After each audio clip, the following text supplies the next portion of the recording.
Good evening.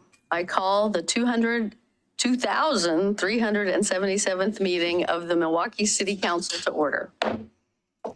This meeting is being held in person at City Hall and by video conference. The public may participate in this meeting by coming to City Hall or joining the Zoom webinar. The meeting is being broadcast live on the city's YouTube channel and Comcast Cable Channel 30 in city limits. There will be opportunities for the public to speak during this meeting. If you would like to address council, you may come to City Hall. If you're interested in speaking, you may please let staff know by filling out a yellow comment card for those at City Hall or emailing ocr@milwaukeeoregon.gov for those on Zoom. When it is time to take public comments, staff will monitor the comment cards, email inbox, and Zoom participant list and chat. We will take comments in the order that they are received and seen.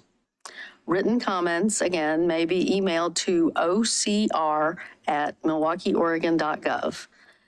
Spanish translation services are available upon request. The public is asked to request translation and other meeting accessibility services at least 48 hours before the meeting. Contamos con servicio de traducción al español cuando sea solicitado. Se pide al público que solicite servicios de traducción y otros servicios de accesibilidad para reuniones por lo menos 48 horas antes de la reunión. Translation services are also available in other languages. Please join me in the Pledge of Allegiance. I pledge allegiance to the flag of the United States of America, and to the republic for which it stands, one nation, under God, indivisible, with liberty and justice for all. The City of Milwaukee respectfully acknowledges that our community is located on the ancestral homeland of the Clackamas people. In 1855, the surviving members of the Clackamas signed the Willamette Valley Treaty, also known as the Kalapuya Etc. Treaty, with the federal government in good faith. We offer our respect and gratitude to the indigenous people of this land. All right, we have some announcements, although the list of announcements is shorter than usual, I think, because of spring break coming up. There are less than 2 weeks left to apply for a position on a city board, commission, or committee. That was actually the topic of our work session today. These official volunteer groups cover a variety of areas and work directly on local projects. Applications will be accepted until April 1st. Visit onboardmilwaukeeoregon.gov to apply. And please get your applications in. We have lots of openings from parks to trees to utility board to just all kinds of different public safety, all kinds of different boards. So if you're interested in getting engaged in the city, this is a once a year process, and this is the time it started in at the beginning of March, or I'm sorry, it started in February through April 1st. So please get your applications in. The city manager, Ann Ober, hosts another open door session on Friday, March 24th from 9 to 10 a.m. Stop by to ask questions, raise concerns, or just find out what the city is currently doing. The session takes place here in City Hall Council Chambers. The city is organizing an Earth Day volunteer restoration event at the Willow Place Natural Area on Saturday, April 22nd from 9 a.m. to 11 a.m. Volunteers will focus on removing invasive plants, but if time allows, some planting may also occur. Volunteers are asked to register on the city website. The Milwaukee Police Department, in partnership with the DEA and the CERT, which is Community Emergency Response Team, somebody recently was asking me about that, is hosting a prescription drug drop-off and document shredding day on Saturday, April 22nd from 10 a.m. to 2 p.m. at the Public Safety Building parking lot. The event includes the collection of unused or expired prescription drugs, and a truck will be on hand to shred sensitive documents. Please arrive with all items in a box or bag and remove staples. For more information about each of these events and others, please visit the city's homepage at milwaukeeoregon.gov or call 503-786-7555. I just want to check, see if any other counselors had any things to announce. Nope. Yep, Yeah. we have one. Oh, okay. Councillor Kazrabadi and I would like to recognize that tomorrow is the beginning of the month of Ramadan. And so we want to wish everyone a blessed and peaceful celebration of the month. Any of you who are listening in the community, we also want to say that there are many things that you can do to adjust meeting times, adjust meals if you're offering meals in your meetings. And so we just wanted to provide that this morning or this afternoon. And to our Muslim brothers and sisters, Ramadan Mubarak. Thank you. Thank you. All right. So with that, we will proceed to our monthly recognition of the outstanding high school students from Milwaukie High and Milwaukie Academy of the Arts. So I'll introduce Principal Kim Kellogg.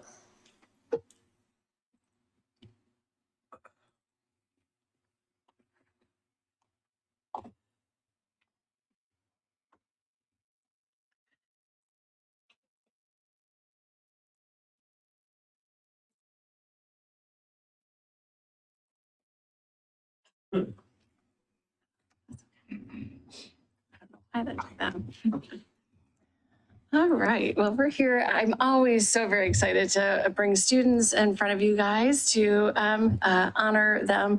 And Nora is just an amazing, amazing student, as all of our students that we have brought forward. I'll go really quickly through the criteria. We're looking for students that have contributed to and impacted their community, they strive for excellence and whatever they're doing with their passion areas, their academics, and that they've either overcome an obstacle and they've shown growth or thriving. Those are one of the three or all of the above are those areas that we're looking at. And so I use this picture typically, as you know, I usually put one picture of a student up there, and Nora is right in the middle and kind of shows, I think this shows a lot about Nora, and it speaks to who they are about just building that community and that camaraderie and that friendship and that just your care for everyone around you and wanting to make sure everyone feels included. And that's kind of what I've noticed kind of just over the last 2 years of getting to know you. Nora is a 12th grader. Nora has a 4.0 GPA, has taken 7 AP classes. And a lot of the pieces would be with advanced drama, A choir, theater. And we talked a lot about how many hours a week do you feel just on average that you commit to kind of the theater and kind of those passion areas and giving back and growing a program. And it's 10 to 30 hours a week are spent in kind of that passion area and kind of what you want to do, what you find such joy in. Future plans, right now, not totally 100% decided, we talked about, but one of the things that Nora's looking at is PSU with the Honors College. So anything you want to add to that? Yeah, I don't know, pretty much covers it. I mean, I definitely say we were talking and Ms. Kellogg was asking me if I had a job, and I was like, no, because theater really is my job. That's really all that I spend the majority of my time doing outside of school and at home, really, with rehearsing. And I am the Thespian president this year on the Thespian Council. I was the secretary last year.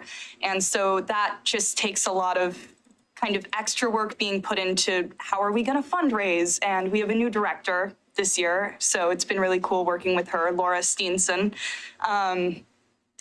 just working to kind of rebuild the program. And yeah, the show we're doing right now is The Lightning Thief, based after Percy Jackson and the Olympians, the first book in that series. We open May 18th and have a 2-weekend run, so you should all come see it. I'm playing Percy Jackson, so it's gonna be awesome. Yeah, we just started out rehearsals for that, so I'm really excited about that project. And Yeah. I was gonna bring Nora last month, and we were gonna switch, and we had to switch because I went to Ms. Steenson and said, I'm putting Nora forward. You can't do that. That is like our dress rehearsal that night, and I cannot do this without Nora. And so we made an adjustment. So there we go. And I always share kind of comments from teachers, and I have to tell you, when I sent it out to the staff, about if you've had experiences with Nora, what words would you first come to your mind? And I had tons and tons of feedback that I'll share with you as well, but I picked 4 of them. And so I had the pleasure of having Nora in my AP biology class and in their junior year. Nora enthusiastically participated in class and in discussions, contributed greatly to group lab activities. I enjoyed Nora's pride in providing quality work and outside the box approaches to scientific inquiry. It is no surprise that Nora has been nominated for the Milwaukie City Council Outstanding Student for March. They are an excellent choice. And that was, right? It's all these little adjustments in here. So Ms. Fuson wrote that Nora is the kind of writer who can really do it all. Analytical writing, with eloquence and depth. Poetry gives the reader goose flesh, and fiction that creates such a pronounced mood, one feels transported into the story. Their use of imagery and irony is subtle, effective, and entertaining. We're lucky to have Nora as one of this year's editors of the literary magazine, where we can benefit from their strong work ethic, calm, effective leadership, and creativity. And then Ms. Steenson, who is our theater director. Nora is currently serving as president of the Thespian Troupe. They are an incredible, kind, thoughtful, compassionate, pragmatic person who wants everyone to feel included. That's the piece that I so agree with that. Nora has been a wonderful resource to me as a new to the school teacher, helping me understand how things have worked in the past and navigating how folks may feel about various things as we make changes to the theater department. In addition to being an excellent leader, Nora is a gifted actor and singer. They recently played the Queen of Hearts in Alice in Wonderland, and now preparing for the play Percy Jackson and the Lightning Thief, which is the Percy Jackson musical, which you've all been invited to. I hope to see you there. And then Miss Barrett, and this is our last comment for the night about I've known Nora for nearly 4 years, and it's been such a pleasure to be their school counselor. Nora is an exceptional student who has consistently challenged themselves by tackling more rigorous courses, the most rigorous courses available at our school. They have maintained a 4-point GPA while also being a leader and a star in our theater department, who approaches each task with determination and calm strength that helps others to focus and remain calm, even while in the middle of a theater performance or preparation. They are celebrated in our community for their work ethic, focus, and incredible talents. Nora is a student that people wish to have in their communities because they bring excellence and kindness to each space. Nora is communicative, self-aware, and determined to achieve their goals, while also being humble about their many gifts and grateful for the support and kind words. Nora's future is incredibly bright, and I can't wait to see how they shine next in their educational community. Okay. At this piece, I want to turn it over to the council to ask, but I want to say, is there anything that you want to share as well? I don't think so. Maybe just a thank you for all of the kind words and the people who aren't here to hear my thank you. Miss Barrett is here. Thank you, Miss Barrett. Yeah. Yes. Well, it's great to meet you, Nora. And as always, the principal brings amazing, talented students to us every month, and it's great to have you here.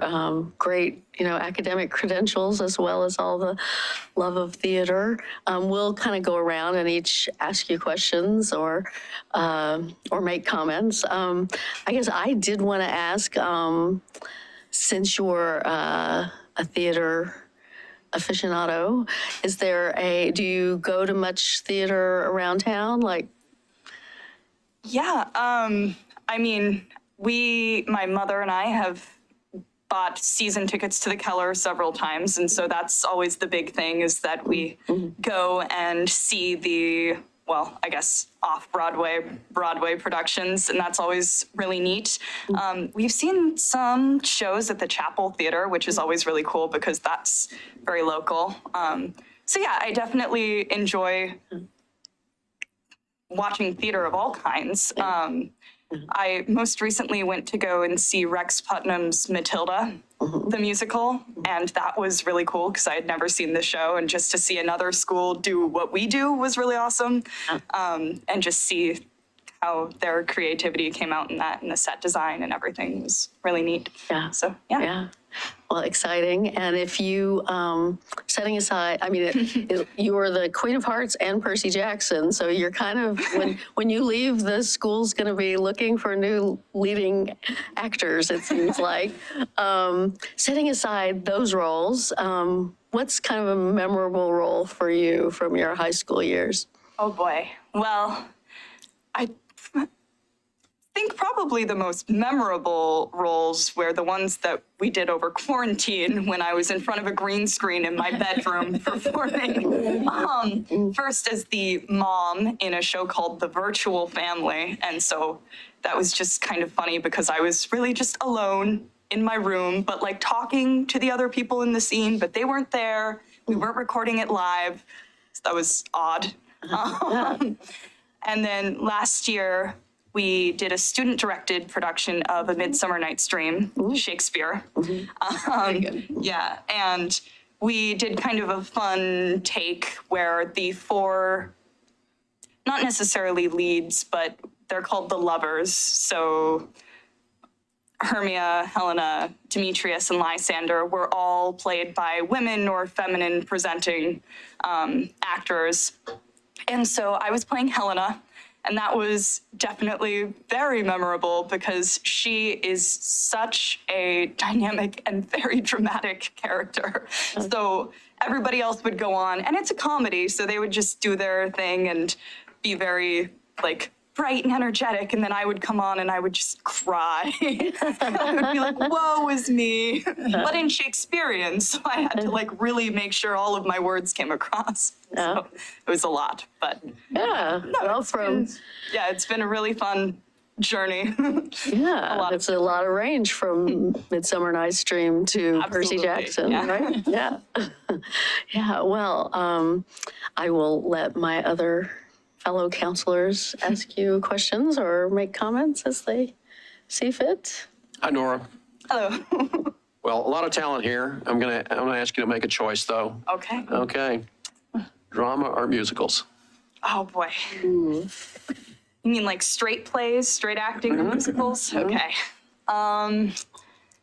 You know, Percy Jackson, honestly, is really, I mean, I did the Olympians last year. I'm just throwing out roles here. Okay. So I would say that Percy Jackson is really my first time playing a lead in a musical. And so we will definitely see how that turns out. But it takes a lot more energy, I would say, and a lot more kind of focus to add all of the music in. And then there's about a month where we're only practicing music, and that can be just like very rigorous, trying to learn all of the different chorus parts. I just joined choir this year, so I'm in A choir and our Pony Pipers group. And so that, I think, has helped a lot with the more musical aspect of things, because I've been able to kind of explore that world and get to know our musical director, Mr. Dolan, who's awesome. So I would have to say that if it comes to just enjoyment, I love musicals. I love musical theater, but it also takes a lot out of you. And so we will see how I fare with that in the coming months. Okay. Leaning one way, but the jury's still out. Got it. Yes, exactly. Hi, Nora. Hello. Congratulations. I just want to say, you have it, whatever it is. You are very good at this. I love it. I have one question for you. Can you talk about a time, maybe this year or through your high school years, that you surprised yourself with something that you did or accomplished? Yeah, I mean, the very first thing that comes to mind is just joining choir my senior year after not having doing it any of my other 3 years in high school. And after quarantine, I don't know, I think I had thought about it early on and then just never really got the chance because of COVID and kind of not knowing where to start. But our teacher reached out to me just last year and was like, hey, if you want to do this, you totally can. Like, I'll let you into the advanced choirs and you can just run with it. And I was really intimidated by that originally. And at the beginning of the year, that really took a lot because I kind of had to introduce myself into this new world. Like with theater, I've always tried to be as involved as possible. And so I really kind of inserted myself into that community from the get-go. But in my choir classes, I've had to, I'd say, just do a lot more in order to kind of find my place within that community and also to learn all of these new things and learn the music and learn how to learn the music and then go up and perform kind of in this new way that I wasn't used to. And we just came back from a league festival at George Fox University last Friday and performed in front of adjudicators. And so that was very intimidating in its own way as well. Probably more so than just our little choir concerts at school, but we got the scores back and we really scored very well. We were 2 points away from qualifying for state, which was a little bit, but it was fine. And I think we really learned a lot. And I'm learning a lot. So it's just been a really cool opportunity. And it's fun to,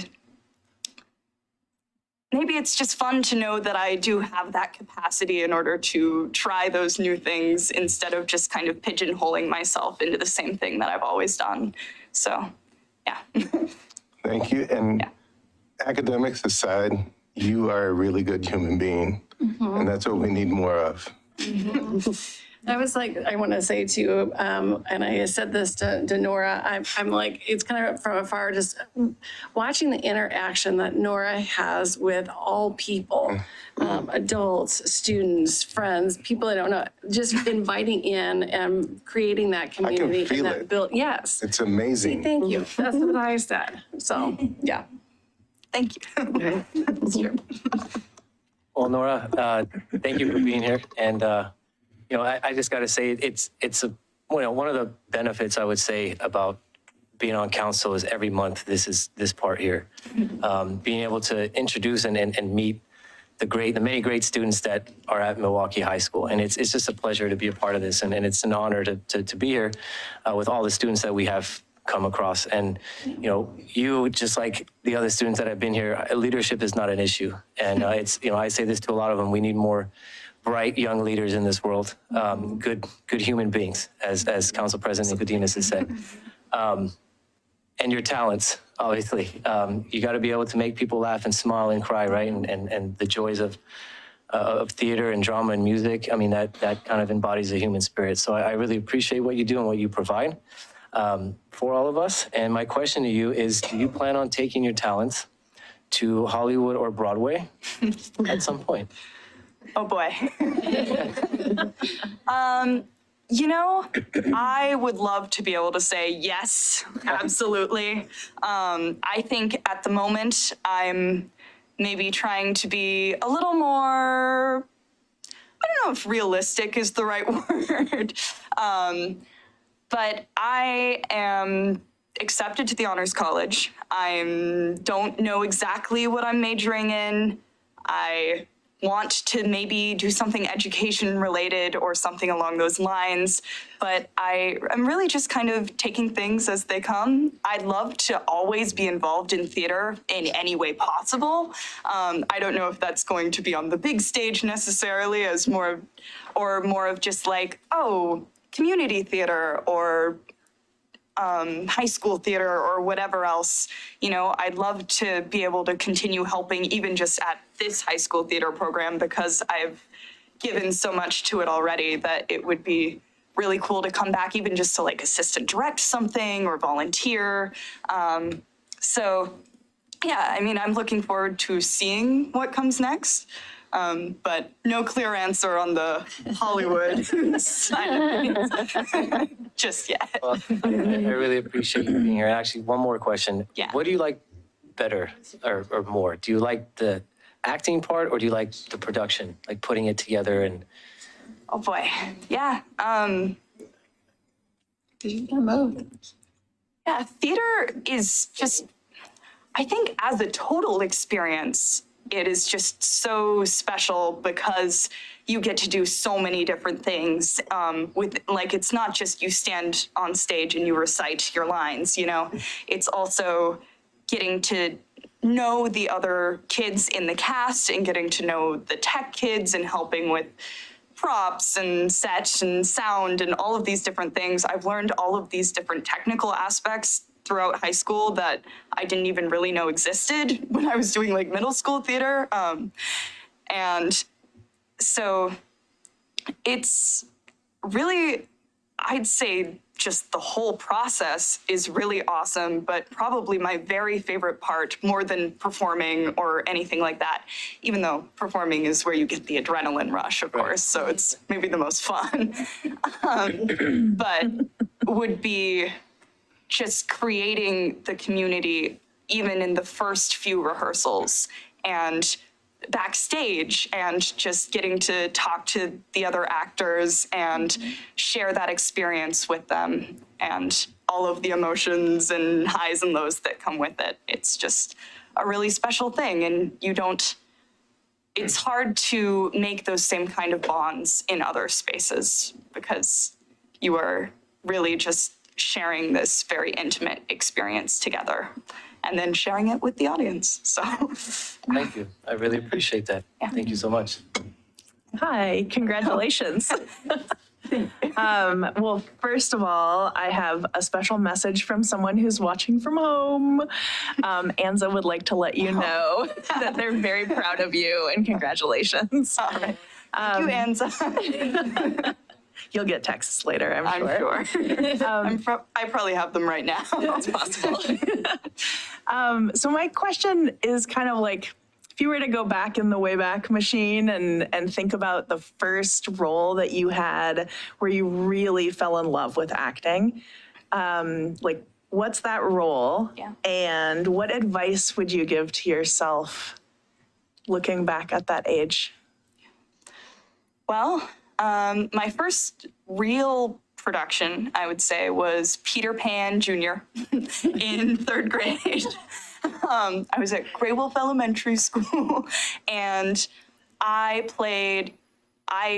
wanted to go for Wendy Darling, I think was the role that I tried out for, or Tinkerbell, or one of those characters. I ended up getting John Darling, so I had my little bowler hat and round Harry Potter glasses. And more than anything, I just remember just getting ready before that performance and being so nervous, but also realizing just kind of what a good and kind of exhilarating feeling that also was. And you just feel like, oh, I can't do this. This is awful. This is so scary. And then you go on stage and then you're like, oh, this is fine. I've done this a million times and there's just people here now to watch it. And so I guess maybe more than give advice, I would like to maybe commend younger me for having that bravery. I hope that I can keep that with me and continue auditioning for things and continue to just put myself out there, because auditioning more than anything is the scariest part. You go up on stage and you're fine. You go up for an audition and it's awful. But yeah, so I really did fall in love with it that day, I would say, because that's kind of the moment that I always think back on. And I've done a show, I think, every year since then, probably, if not more. Definitely more in the last few years, which has been really awesome. And yeah, so maybe I would be like, hey, you're reading the Percy Jackson and the Olympians books right about now. Well, look where I am. I'm holding the script and highlighting all my Percy lines. And I think that third grade me would really enjoy that in particular. So That's awesome. thank you. Okay. Well, thank you, Ms. Kellogg. And Nora, you're amazing. As the council president said, you have it. Whatever, I couldn't define it, but you have it. You have a really amazing self-awareness and a collaborative spirit that I think will stand you in great stead, whatever you do. And I sense a bit of a teacher in there too, although you didn't say that. But anyway, I will read the proclamation.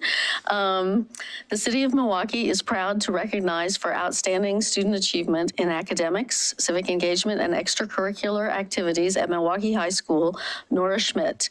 Let it be known to all that on this 21st day of March 2023, the City Council of the City of Milwaukie, a municipal corporation in the County of Clackamas in the state of Oregon, recognized this student as an excellent example of the bright future of this community and nation.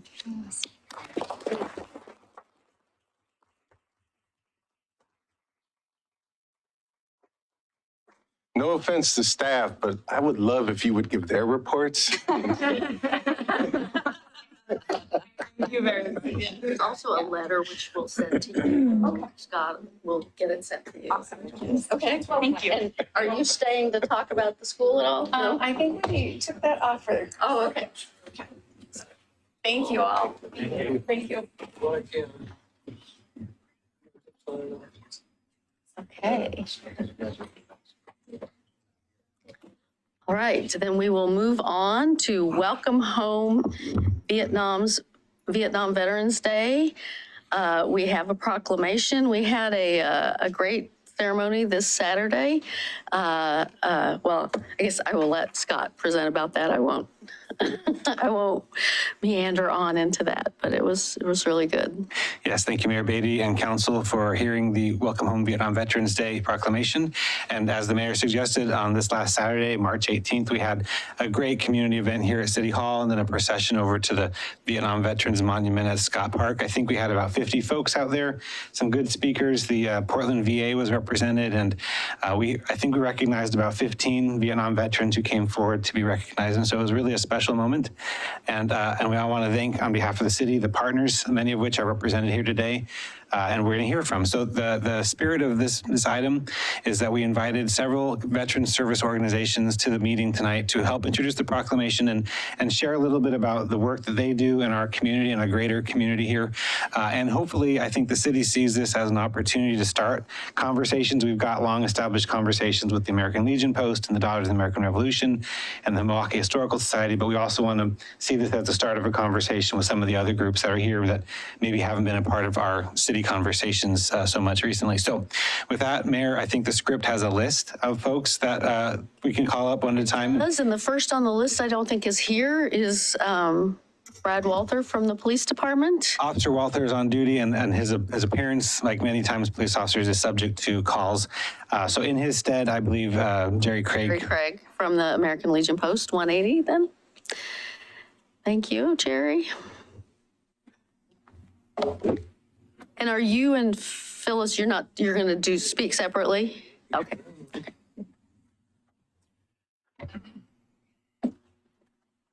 Good evening. Good evening. Thank you for And coming. Jerry, just as a reminder, we said 2 minutes. Yeah, right. Brad asked me to cover a little bit because he is on duty. If you open your packets, the first thing we're going to talk about is, of course, is the Diffie Fund.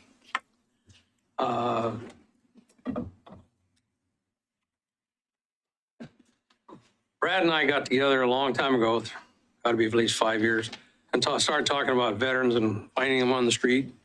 The problems they had, the donations police officers were making to get them a home, get them a room, or get them help, whatever the case may be.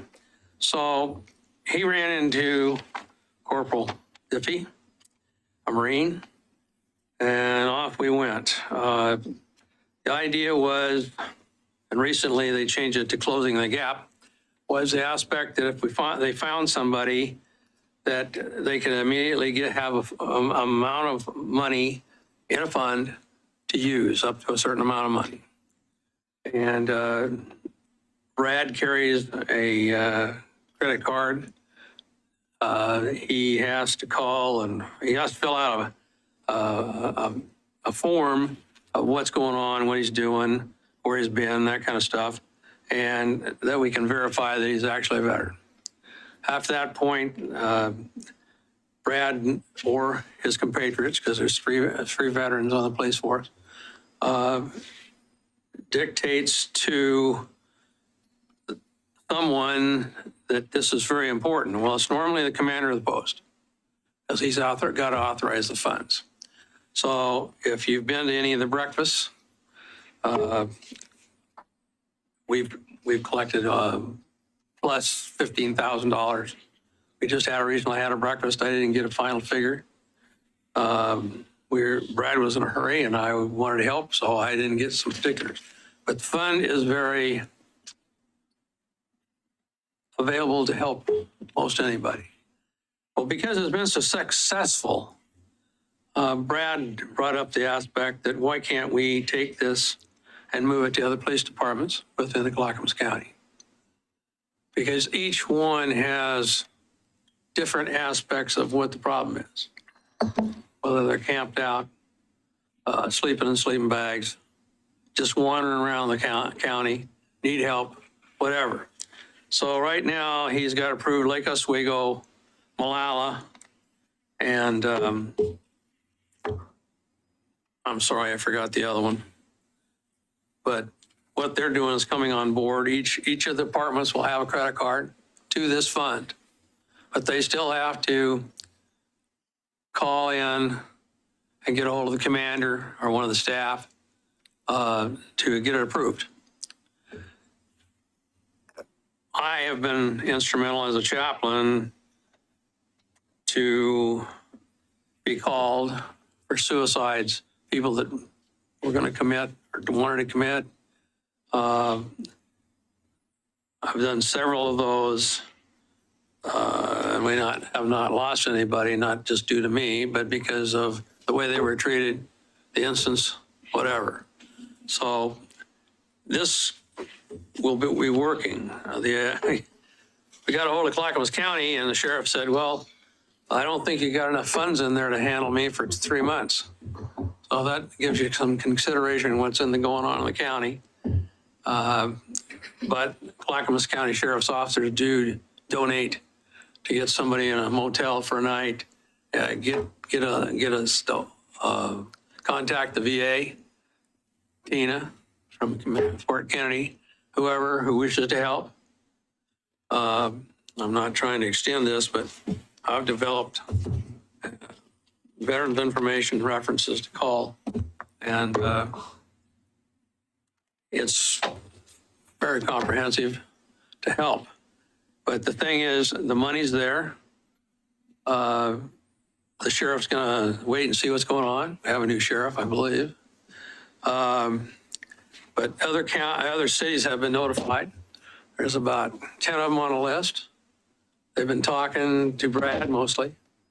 So we'll have to see how that goes. But this was all created because I found this corporal.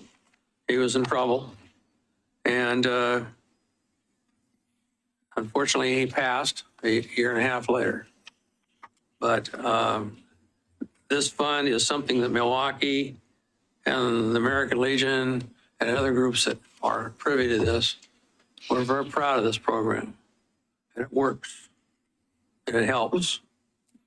And there's so many people that have been transported to the VA, got more medical help that they needed, and There's still a lot of them, because I call some of them, they're still with the VA. They haven't left the area. They don't necessarily live in Portland anymore, or Milwaukee anymore, but they're in Portland, and they're tuned in, drug-free, and most of them are married and have families. So it's all to that benefit. I'm sure some of you know that, if you've been around here for so long. There's a placard that we tried to expand on that's, I think, posted downstairs. Come on, I know it's here. But there's this has been put on a lot of places within the city to notify other people they can donate anytime. And a lot of that does occur. So it's a boon, and it's to your guys' benefit for proving some of that and getting on the bandwagon. Any questions to that? That's quick, down and dirty. And I may make the time in the next one. Oh, there's a next one? Yeah. Okay, well, just for anybody who's watching, yeah, Colonel Diffie Veterans Fund, Corporal Diffie Well, you can promote Veterans it. Fund. He doesn't care. Yeah. You can find it on the Legion's Facebook page and other places, how to donate to that if you want to help. It is bridging the gap, closing the gap for people, because it takes some time sometimes to get their veterans benefits Amen going. to that. Okay. I guess I'm on for post 180. Okay, After 14 years, I reviewed a few things. I've known Scott for a long time, and I've known some of you for that long. But the aspect is, I've never really given a complete briefing of what Post does, what exists, how we got here. So I'm going to try to be brief, but as you can see, what I've done with the packet, starting from the front, is it's about our post and why you should belong to the American Legion, Milwaukee's Legion Auxiliary, Sons of the American, American Sons. I'll get it soon, mumble. Sons of the American Legion. Mouth's getting dry. Within the last 5 years, they've created the American Legion Riders. We actually had about 40. I think they've dropped a couple.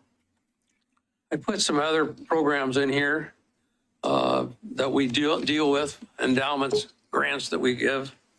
And I always have Clackamas County Veteran Services, which I'm sure Gus is going to give you a rundown on that. I won't spend any time on that. But the aspect to this whole thing is we've worked closely together on a lot of things.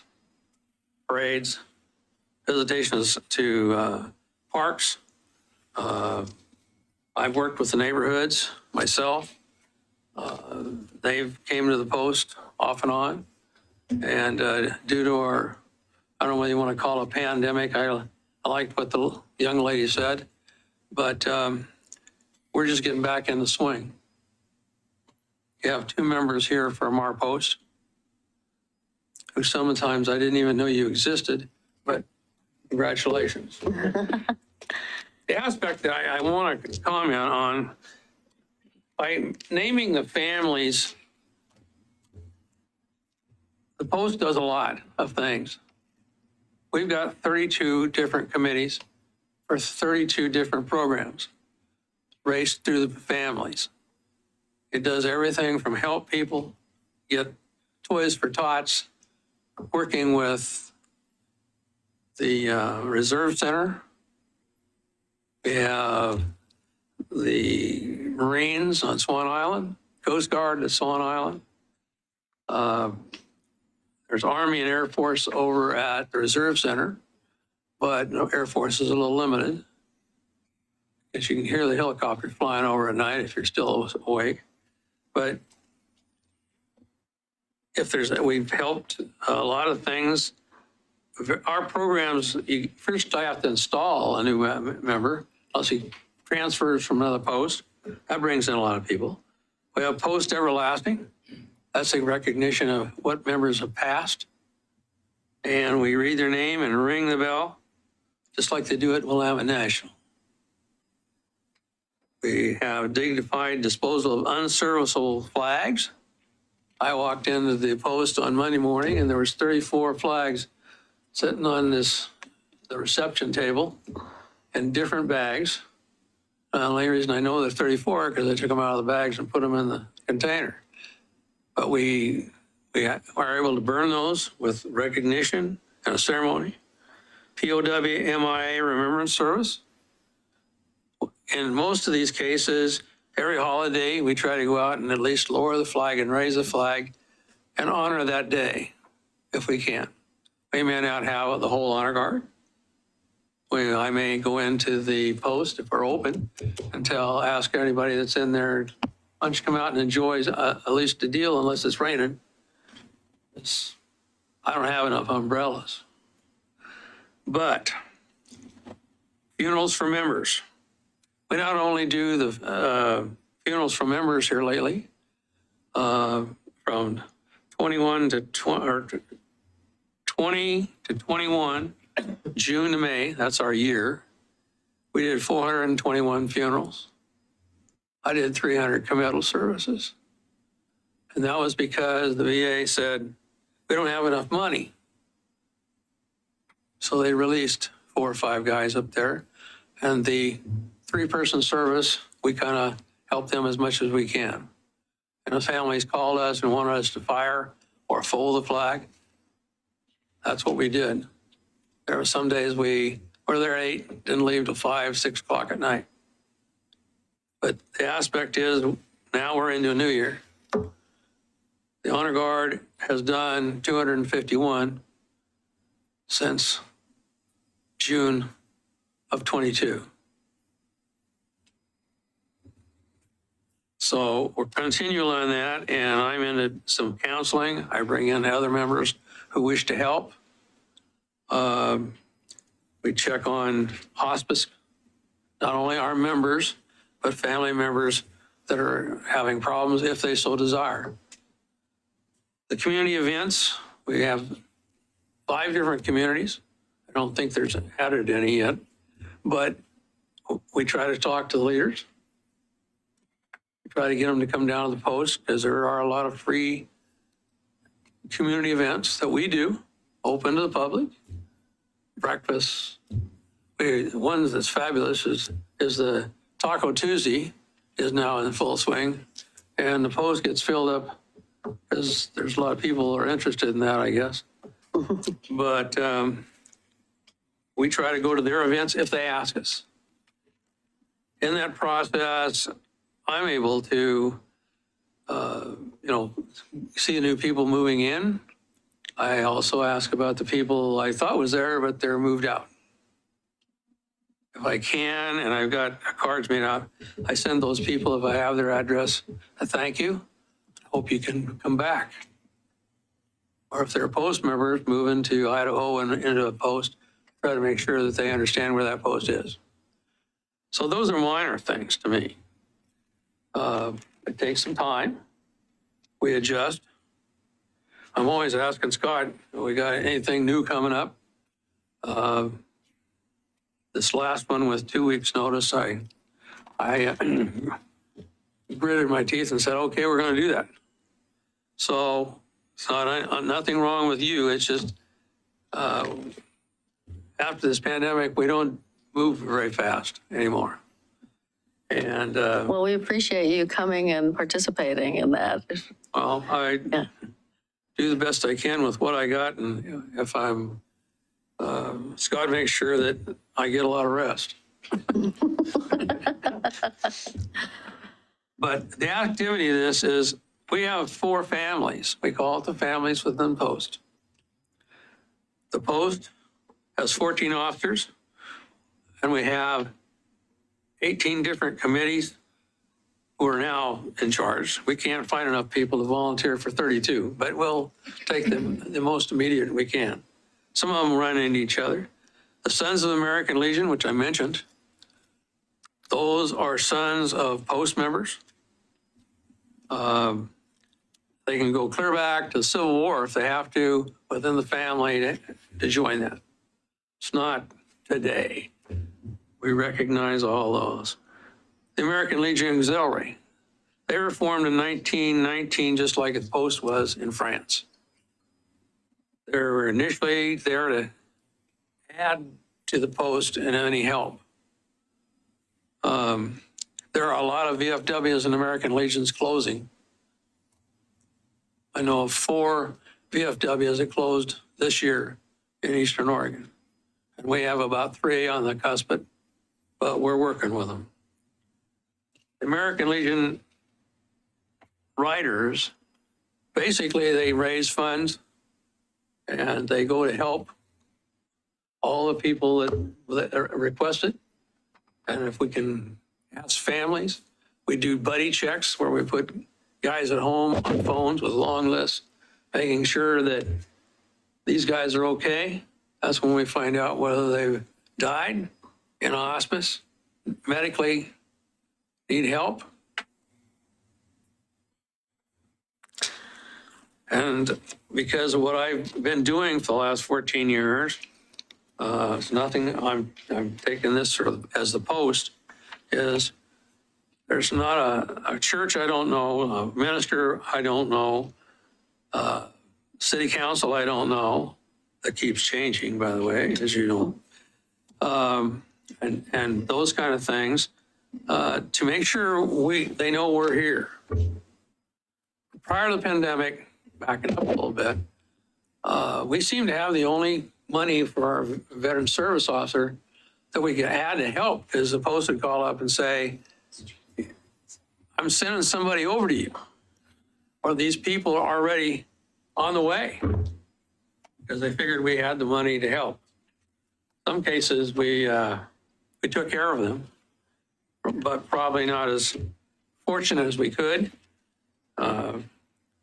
I've got to commend Tina before she gets up here.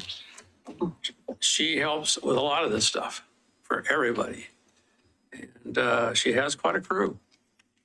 And I think she still has a VFW meeting there once in a while. And so what I'm saying is, within this community, we have a lot of people who work together, strive together. I think it's beneficial to not only the city, but Clackamas County. And that's what we do. Thank There's a lot you, of stuff I Jerry. didn't mention.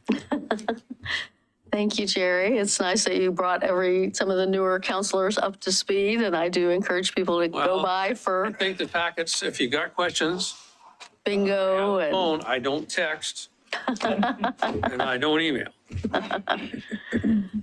I can email you, but I never know. I get 50 emails a day, so make sure you send it early in the morning. Any other questions? all right. Have any questions, Adam? Thought I taught you better now. Thank All you, right, Jerry. thank you. I'd like to invite up Phyllis Hines from the Susanna Lee Barlow chapter of the Daughters of the American Revolution. Good evening. My name is Phyllis Hines. I am representing the Susanna Lee Barlow chapter, Daughter of the American Revolution. The missions of DAR are education, historic preservation, and patriotism. 3 of our current chapter members are veterans, 2 of them from the Vietnam War era. Our involvement with the city of Milwaukie and the American Legion Post 180 began when we volunteered at the moving Vietnam Memorial Wall by helping the public locate people on the wall. We would share photos of the fallen, and sometimes people would tell us their stories. After that powerful experience, we began our research on the Oregon City men who died in Vietnam. The project expanded to memorializing 50 young men in Clackamas County who died in Vietnam. Because of our book, Remembering the Vietnam War and the Clackamas County Fallen, our chapter received recognition from the United States Department of Defense and from National Society of DAR. Our chapter then focused on supporting the Vietnam Memorial Monument here in Scott Park. This experience was and continues to be extremely important to us. Chapter members create quilts of honor for veterans, donate to causes that support veterans, and at every opportunity recognize veterans with the United States Department of Defense commemorative lapel pin. Our chapter is a Vietnam War commemorative partner and a sponsor chapter for Wreaths Across America for Willamette National Cemetery. This program aims to place a wreath on every veteran's grave. Last summer, we had the honor of hosting the Wreaths Across America mobile education exhibit in Oregon City. These experiences were life-changing for all involved. The Susanna Lee Barlow chapter of DAR is proud to support all veterans. Thank you for your time. Thank you, and thank you for your participation on Saturday. Wasn't it amazing? And I heard that your book uncovered 3 additional people who hadn't been originally listed on the memorial. Is that correct? We've added to it, but we think 50 is the end. Okay, thank you. Siri Bernard from the Milwaukie Historical Society.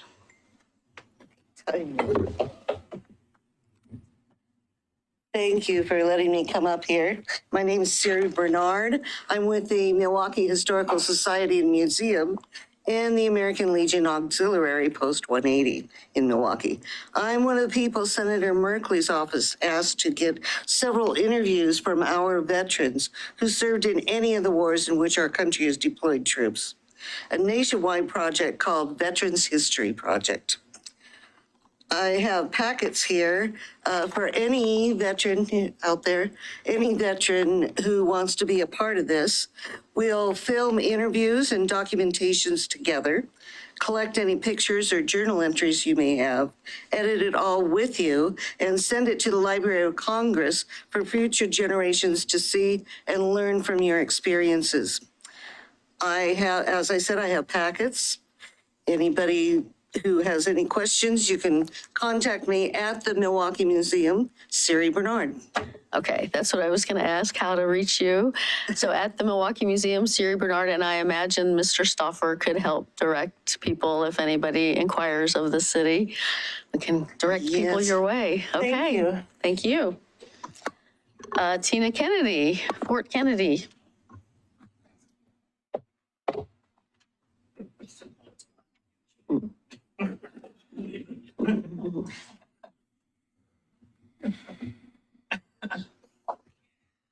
So hi, how are you guys doing? So I was asked to come here. I haven't been down to Milwaukee, and it's kind of funny because I actually grew up in Milwaukee. This is my hometown. So I graduated from Milwaukee High School in '92. So I always run around saying Mustang born. I don't know if anybody's from this area, but I graduated from Milwaukee, and I joined the military 4 days after graduation, and I served in the United States Army for 22 years. So after multiple deployments, airborne school, all that stuff, I retired as a first sergeant. Came back home. My mother still lived here, so I was going to come home to the Portland area, as we call it. But it is interesting to see how when you say Milwaukee in any other part of the United States, they always want to put that extra E on there, and it irritates me. So I do know how to spell Milwaukee. I came back home, and when I retired, and I was worried about what I was going to do with my life, right? A lot of vets get out, and they have no idea where they're going, what they're going to do. I started researching. Now, mind you, I was military intelligence, very successful soldier for many years. And I started researching online, and I couldn't find, there was the county organization, and there was some other of the American Legions and the VFWs, but there wasn't really a place where you could go to kind of like find everything. So my first job was with Clackamas County. I was one of the first homeless veteran. They just came out with a new program, and I was the first person to take the homeless veterans position, and I was supposed to go out and build this program for Clackamas County. And being a first sergeant was awesome. I put on my boots and my rucksack, and I went out and started finding vets. Well, I realized there are a lot of vets that were homeless, and this is back in 2015. Now, this is before the major homeless crisis. This is just when, there were a lot of vets living out in the woods. So I remember I came back to my boss, and I had this map on the wall, and I had GPS'd where all these vets were, and Larry lived out here, and Bob lived out here, and Mount Hood, the whole Clackamas County area, including Milwaukee, and I was like, here's where all these vets are living. Okay, what are we going to do for them? And people were like, well, we haven't built that program yet. We're working on it, right? We need to figure out where to go next. So I'd only worked at Clackamas County for 6 months, and I ended up quitting my job, and I told my mom, I'm going to build something to fix this problem. So Fort Kennedy did start as a nonprofit that I built myself. My goal was to bring all the resources together from VFWs, American Legions, everything that was out there. And I noticed that there were a lot of homeless vets that weren't getting taken care of. So it started in Clackamas County, kind of expanded. We got a free place. It's kind of weird because it's the city of Portland, but it's still in Clackamas County, and it's right in that cusp, that weird triangle. So I grew up off of 58th, where you guys were all deciding who was going to take that little triangle. Well, I had a businessman come in and donate a 5,000 square foot of his building and say, here you go. You want to do what you're going to do, make it happen. So in turn, I built Fort Kennedy. So I always tell people I would love for people to come out and see what I do. I built this place. It's based around homeless veterans. Right now, we service about 550 veterans. I do take on veterans from Clackamas, Multnomah, and Washington County. I know a lot of the agencies are like, I'm not going to turn a veteran away because he lives in a sleeping bag on the other side of the railroad tracks. I mean, I tell people it's kind of like Rex Putnam and Milwaukie, they're all right in the same area, and it's 1 street difference, so I do take care of vets throughout the tri-metro area now. But of course, Milwaukie is my alma mater. So this is where I try and focus. I've dealt with the police. I've come out to all the police forces, firefighters, American Legion posts. They now refer a lot of their homeless vets to me. I started researching the programs and how the systems work so I can be like the expert on the homeless programs to help them get the services they need. And I partner. The big thing was partnerships, like Jerry was saying. I love the American Legion posts. We all partner so good together. And when organizations come together, Clackamas County has been wonderful. Multnomah County Services, everybody partners together to help these vets. We do everything from showers. We give them food boxes. I have literally 550 active clients right now. We've had over 7,000 veterans and their families come through my doors since 2015. So it's gotten kind of big. We love helping. So if you want to know another veteran resource, again, I just like everybody to know about us and know who we are. I give out business cards and say, if you find a homeless vet, it's the first thing you do is just hand them my card. Because as a first sergeant, I will square them away. I will get them certified. A lot of the agencies have a hard time proving their veteran status. Maybe it's because I worked at HRC St. Louis for a lot of years, but I'm very good at getting records. I get them in the system. I refer them to the VA if they need to go to the VA. I've learned all the housing programs. So I kind of just take the vet and analyze him and decide where he needs to go to save him the hassle of going to a bunch of places he doesn't qualify for. We do have a lot of National Guard soldiers that are in their cars, which is surprising to me. Oregon does not have an active duty base here, so we don't have the same resources. That was where the fort came from, is I wanted to build a military fort that could bring all the resources together and the veterans could come. So we are open Monday through Friday. It's a daytime, what we call a homeless day center, I guess you'd call it. But it's interesting. So if you guys have never been out there, I would love to have you come by and see it. It is right outside the border of Milwaukie. So I apologize, it's not in the city of Milwaukie, but we do handle a lot of your vets. And so now that we've partnered with everybody, it gives them some place to go. We, if you look on the sheet I gave you on the back, it shows a schedule of services we have. So I bring like services to them, everything from DHS to the VSOs from the VA. So I actually encouraged all these agencies to come to me. I said, I will bring the vets to you, but you got to outreach and come to me and help them. So they have one central location where they can go and get the help from different agencies. So it's turned out quite well. Again, I wouldn't be able to do it without the partnerships. You have an amazing American Legion. Your American Legion in Milwaukee is great. He did say we have a lot of VFWs and American Legions out there, but you guys have a very active American Legion, which is wonderful. I love all these guys. We've all partnered together. We know each other. And our whole mission is just to make sure that veterans get healthy. Like our mission statement is helping all vets experience normalcy. We want to build a haven for them. So it's interesting how this whole dynamic of the homeless problem and what's gone on and everything and how bad it's gotten. I had no idea what I was getting myself into when I started this, and now but there are programs out there. I think the biggest problem people have is keeping the programs organized and realizing what program can help who, because it changes. The VA changes their program every 6 months. So if we can keep up with what programs are there and what can help them, that's what I specialize in. So that's why I work with a lot of the different partners to come to me so I can okay, let's get them to the right program and make sure it works. Well, that's a really great skill. I mean, I know in the homeless, in the, sort of the county housing world, they call it a housing navigator. You're a navigator that helps people ma'am. find the services. So it's amazing that you took all that on of your own initiative. Bravo for you. But it helps, and it fills the gaps in all the programs, and it works great. And we funnel vets through, gets them housed, and there should never be the term veteran and homelessness in the same sentence. So, and now that veteran suicide is up to 23 a day. I don't know if you know that. The new official number that came out is 23 a day now. I've been doing this for 7 years. I've lost 8. I've been to a lot of funerals, a lot of issues, and now, which people don't understand, you probably don't want to hear this, but like the city of Portland will send me pictures of like dead bodies. Are any of these your vets that you know? And I have to go through every winter. So it's a lot bigger problem than people realize. And they want to know if the vets are out there, because a lot of my vets don't have their families, don't have connections.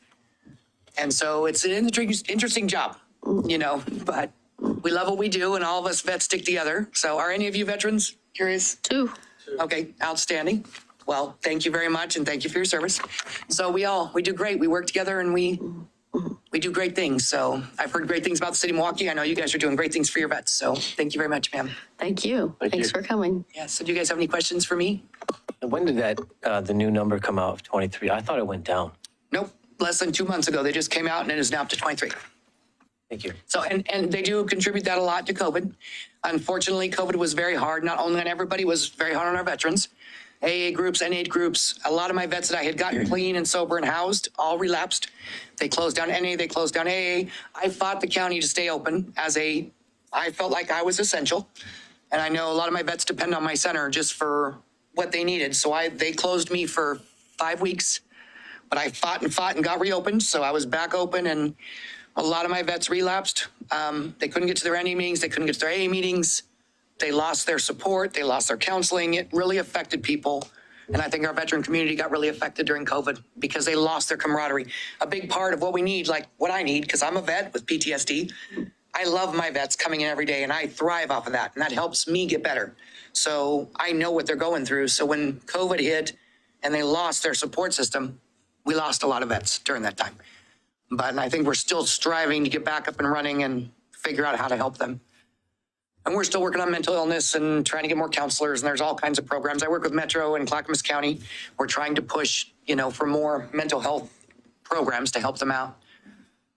So I think the best medicine, though, and what helps them the most is veteran on vet. Vets know what vets need.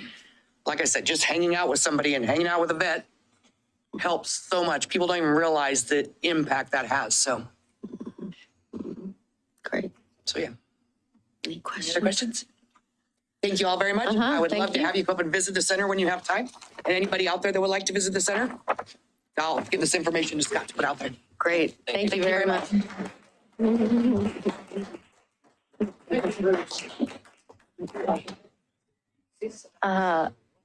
Robert Haltiner, Disabled American Vets.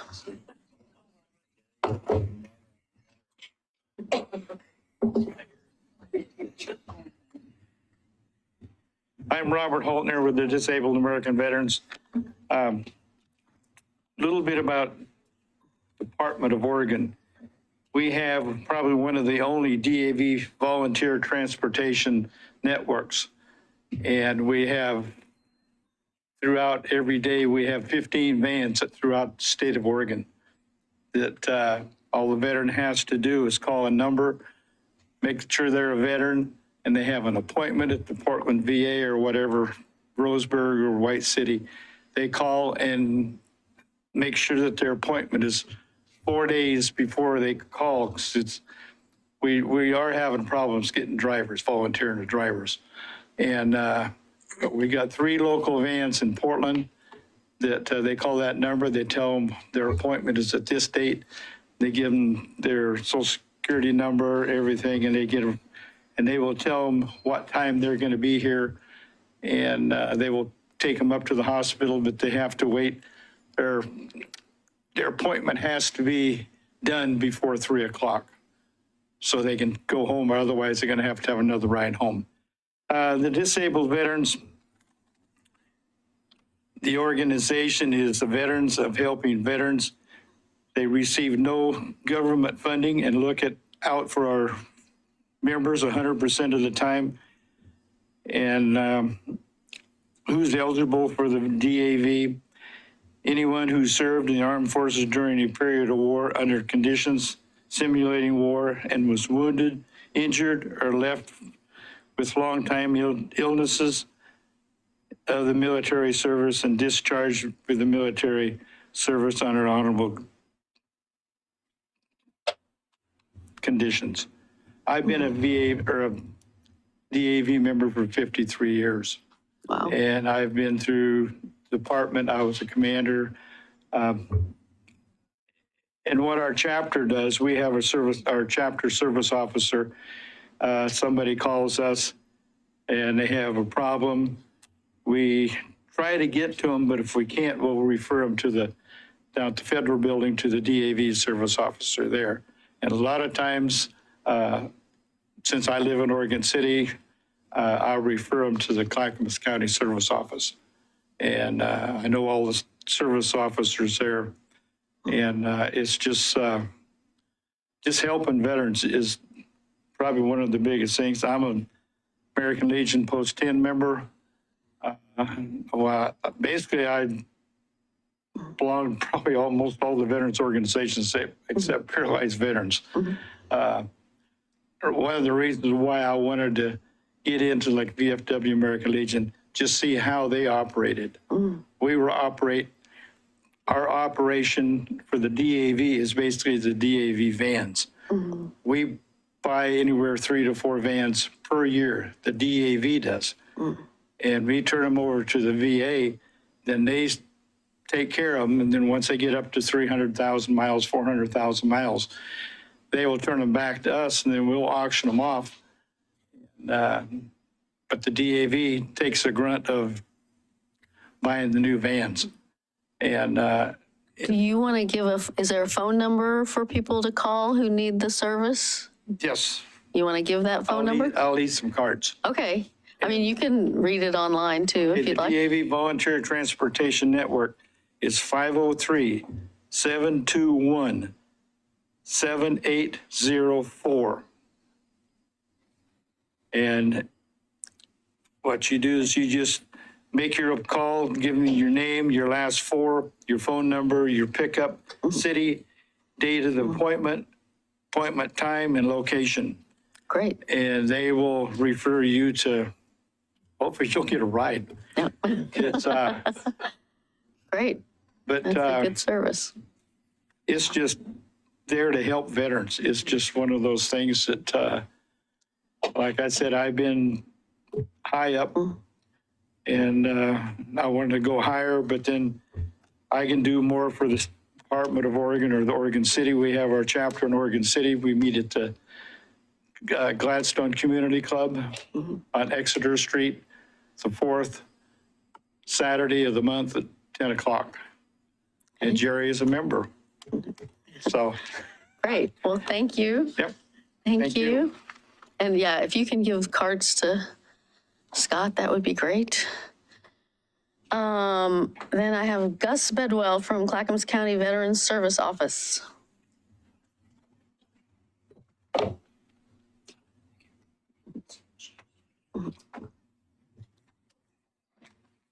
Mayor, City Council members, my name is Gus Bedwell. I'm with the Clackamas County Veteran Service Office. I'm actually the supervisor for the office and an accredited veteran service officer. As I was preparing for tonight, I was thinking about the different things I'd want to convey to folks about what our office does. But after listening to everybody talk about the wonderful programs they do, I thought I'd give you guys a few stats and then talk a little bit about how our office helps with those stats. So we know, thanks to our partners at the Oregon Department of Veterans Affairs, there's approximately 275,000 Oregonians that identify as military or veteran. Of those 275,000, about 25,000 of them reside in Clackamas County, which makes us the 4th largest veteran population within all of the counties in the state of Oregon, only followed behind Multnomah, Washington, and Lane County. What you don't know is, or what you probably have never heard before, is how many veterans actually access to VA with some type of VA benefit. That's a home loan, medical, service-connected disability, that type of thing. And the average has been, for quite a while now, less than 1 in 3 veterans actually access the VA. Let that sink in for a minute. We have all of these people in Oregon who actually served in our military or are currently serving. We have all these people in Clackamas County, and I'm telling you, less than 1 in 3 of them actually access the VA. So how's our office help? Clackamas County employs 5 individuals in our office. 4 of them are accredited veteran service officers accredited to the federal VA. We know everything there is to possibly know about the VA, and if we don't know about it, we know somebody who does. So if there's a housing issue, there's an employment issue, education issue, a service-connected disability issue, we're on top of it and trying to help that veteran or family member navigate through it. Our job primarily is to do a couple of different things. Help veterans navigate through the VA system and make sure they get the benefits they so sorely deserve. And myself personally, as a veteran, as an Army veteran, and somebody who's been in this business for a number of years and helping veterans across the state in different variety of job, I feel like our office does this in 3 of the following ways. We help people come home. It's the biggest thing. Veterans a lot of times tell me, I didn't feel like I had a welcome home. I didn't feel like I knew how to come home. We help them come home, whether it's referring them to other organizations or the work that we do. The other thing we do is we take a no from yesterday and we turn it into a yes today. Just because you got told no from the VA 3 years ago, 5 years ago, 10 years ago, doesn't mean you won't get a yes today. If you haven't heard about the PACT Act of 2022, trust me, it's making some yeses today. And then the last thing is I like to create allies. See, everybody wants to go to the VA and the VFWs and the DAVs and great organizations. They're locked in, they know what to do. But you know who I want to work with to get more veterans in our door? I want to work with those service organizations that work on domestic violence or the LGBTQ veterans that maybe are hanging out in the LGBTQ communities and never felt like they could come forward and access their benefits. And there's a variety of other organizations out there that help veterans, but they don't have veteran in their title. So I'm into recruiting new allies to do this work.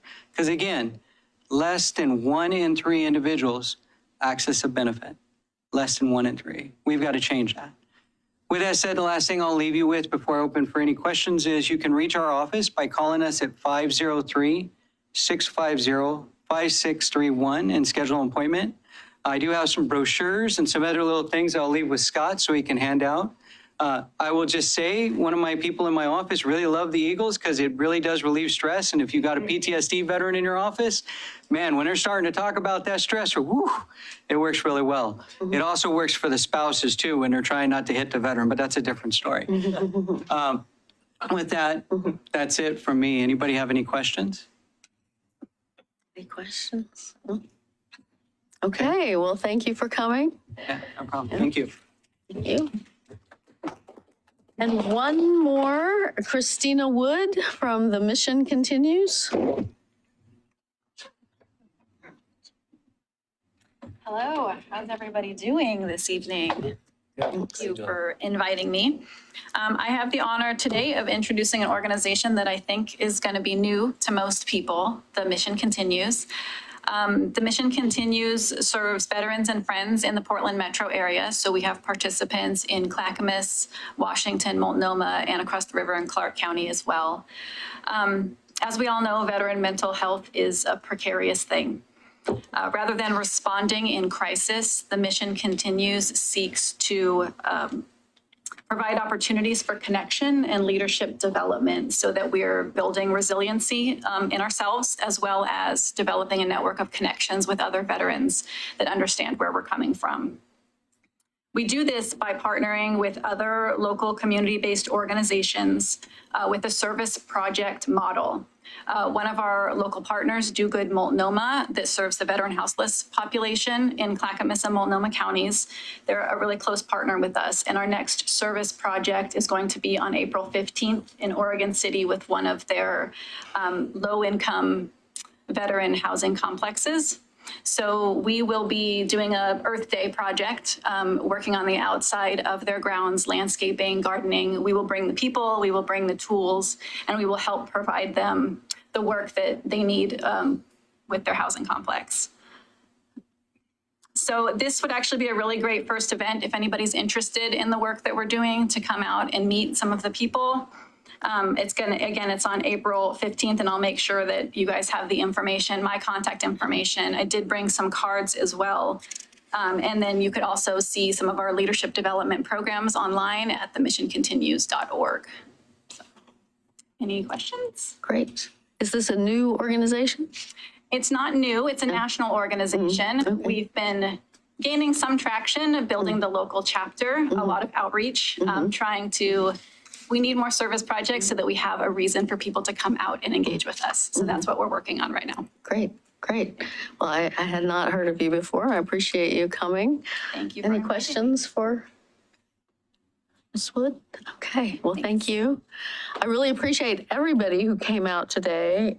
We learned a lot about a lot of services available in the community, and I hope we can carry this forward to help make sure people aren't falling through the cracks.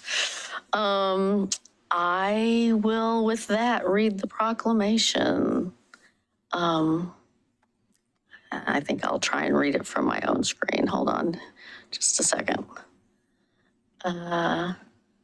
Okay. So we read this proclamation on Sunday or Saturday at the event in front of City Hall, but here's the formal reading because today is the day on the proclamation.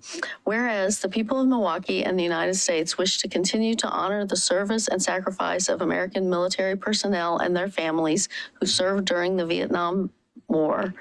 And whereas the government of the United States and the state of Oregon have proclaimed Welcome Home Vietnam Veterans Day to be at the end of March each year to coincide with the anniversary of the last day of combat operations in Vietnam. And whereas to better serve our veteran neighbors in need, the City of Milwaukee, the Milwaukee Police Department, Milwaukee American Legion Post 180, and veteran service organizations in the greater Milwaukee community have established the Corporal Diffie Fund, which provides immediate interim support to veterans in need while other services are sought. And whereas the City of Milwaukee and its community partners, American Legion Post 180 and the Susanna Lee Barlow chapter of the Daughters of the American Revolution are committed to continuing to honor Vietnam veterans and their families. And whereas it is right to reflect on the service and sacrifice given by all who served our nation in the Vietnam and Southeast Asia theater during the Vietnam War. Now, therefore, I, Lisa M. Beatty, Mayor of the City of Milwaukee, a municipal corporation in the County of Clackamas in the state of Oregon, do hereby proclaim March 29th, 2023 to be Welcome Home Vietnam Veterans Day in the City of Milwaukee. Again, thank you. Thanks to the staff for their work on the event this weekend, and thanks to everyone who came tonight. Thank you very much.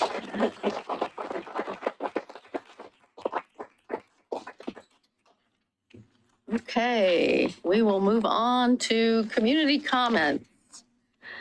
This is the part of the agenda during which council will hear community members' comments regarding city business.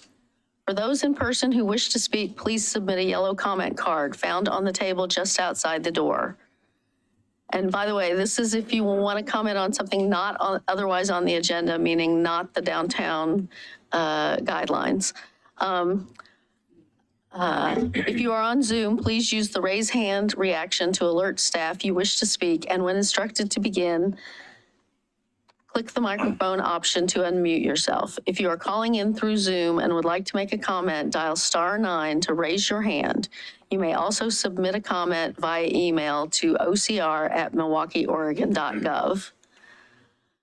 Before I read on, I don't see anyone in the room looking to comment. Do you have anyone online, Mr. Stauffer? There is one person on Zoom, but they don't have their hand raised. And I only have one yellow card, but it is for the public hearing item. For the public hearing, okay. And nobody on email. All right, in that case, I'm not going to read the rest of that script. We will move on from community comments to the consent agenda. Tonight's consent agenda includes only one item. This is like unprecedented. An Oregon Liquor and Cannabis Commission application for Eastside Distilling, 2150 Southeast Hannah Harvester Drive. which is undergoing a name change. Does any member of council wish to remove that item from the consent agenda? Seeing none, I will entertain a motion.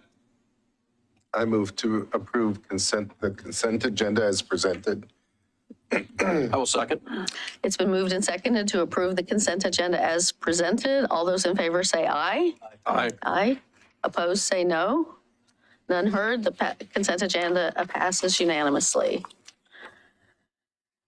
All right, on to business items. The Meek Street project property purchase, presented by Assistant City Engineer Jennifer Garbely. That's what you do.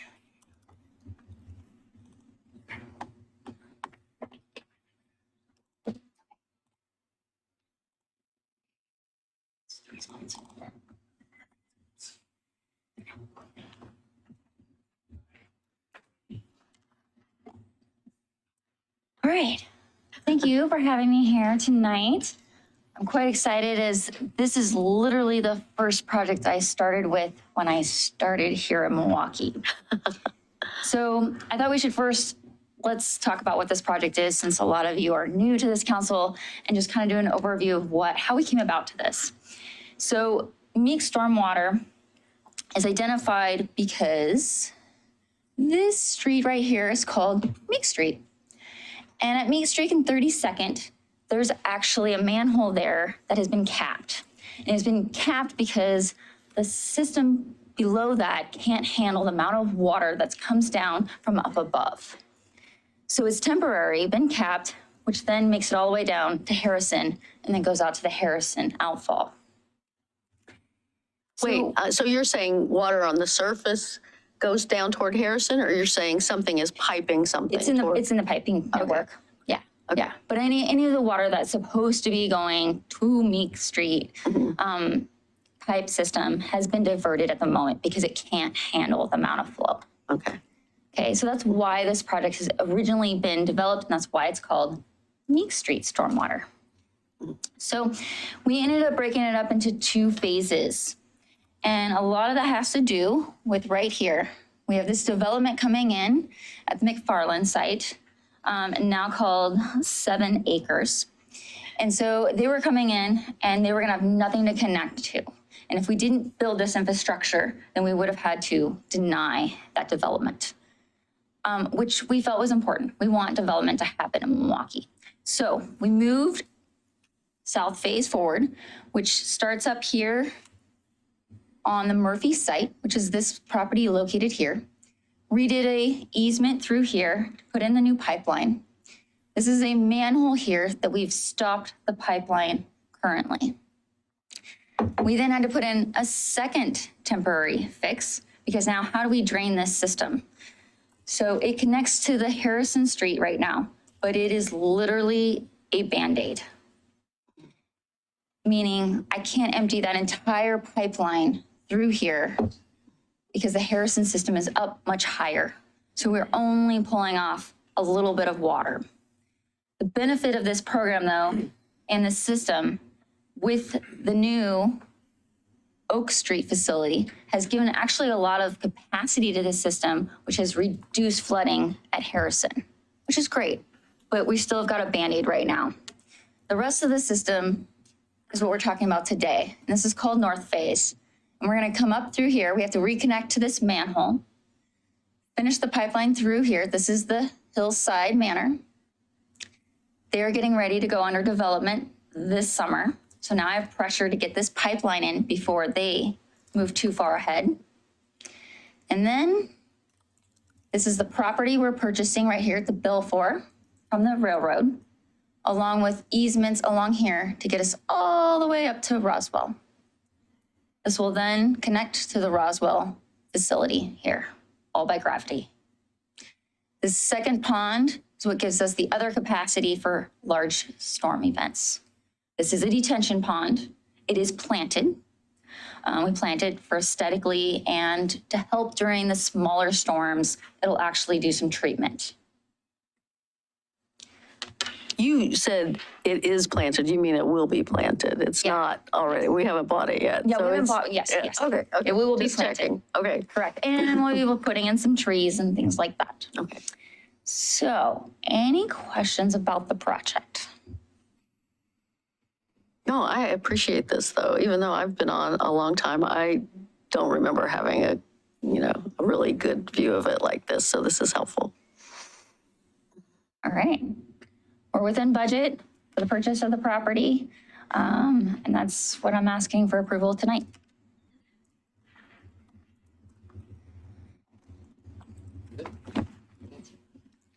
That's all I got. If you have anything else you want me to talk about, I'm ready.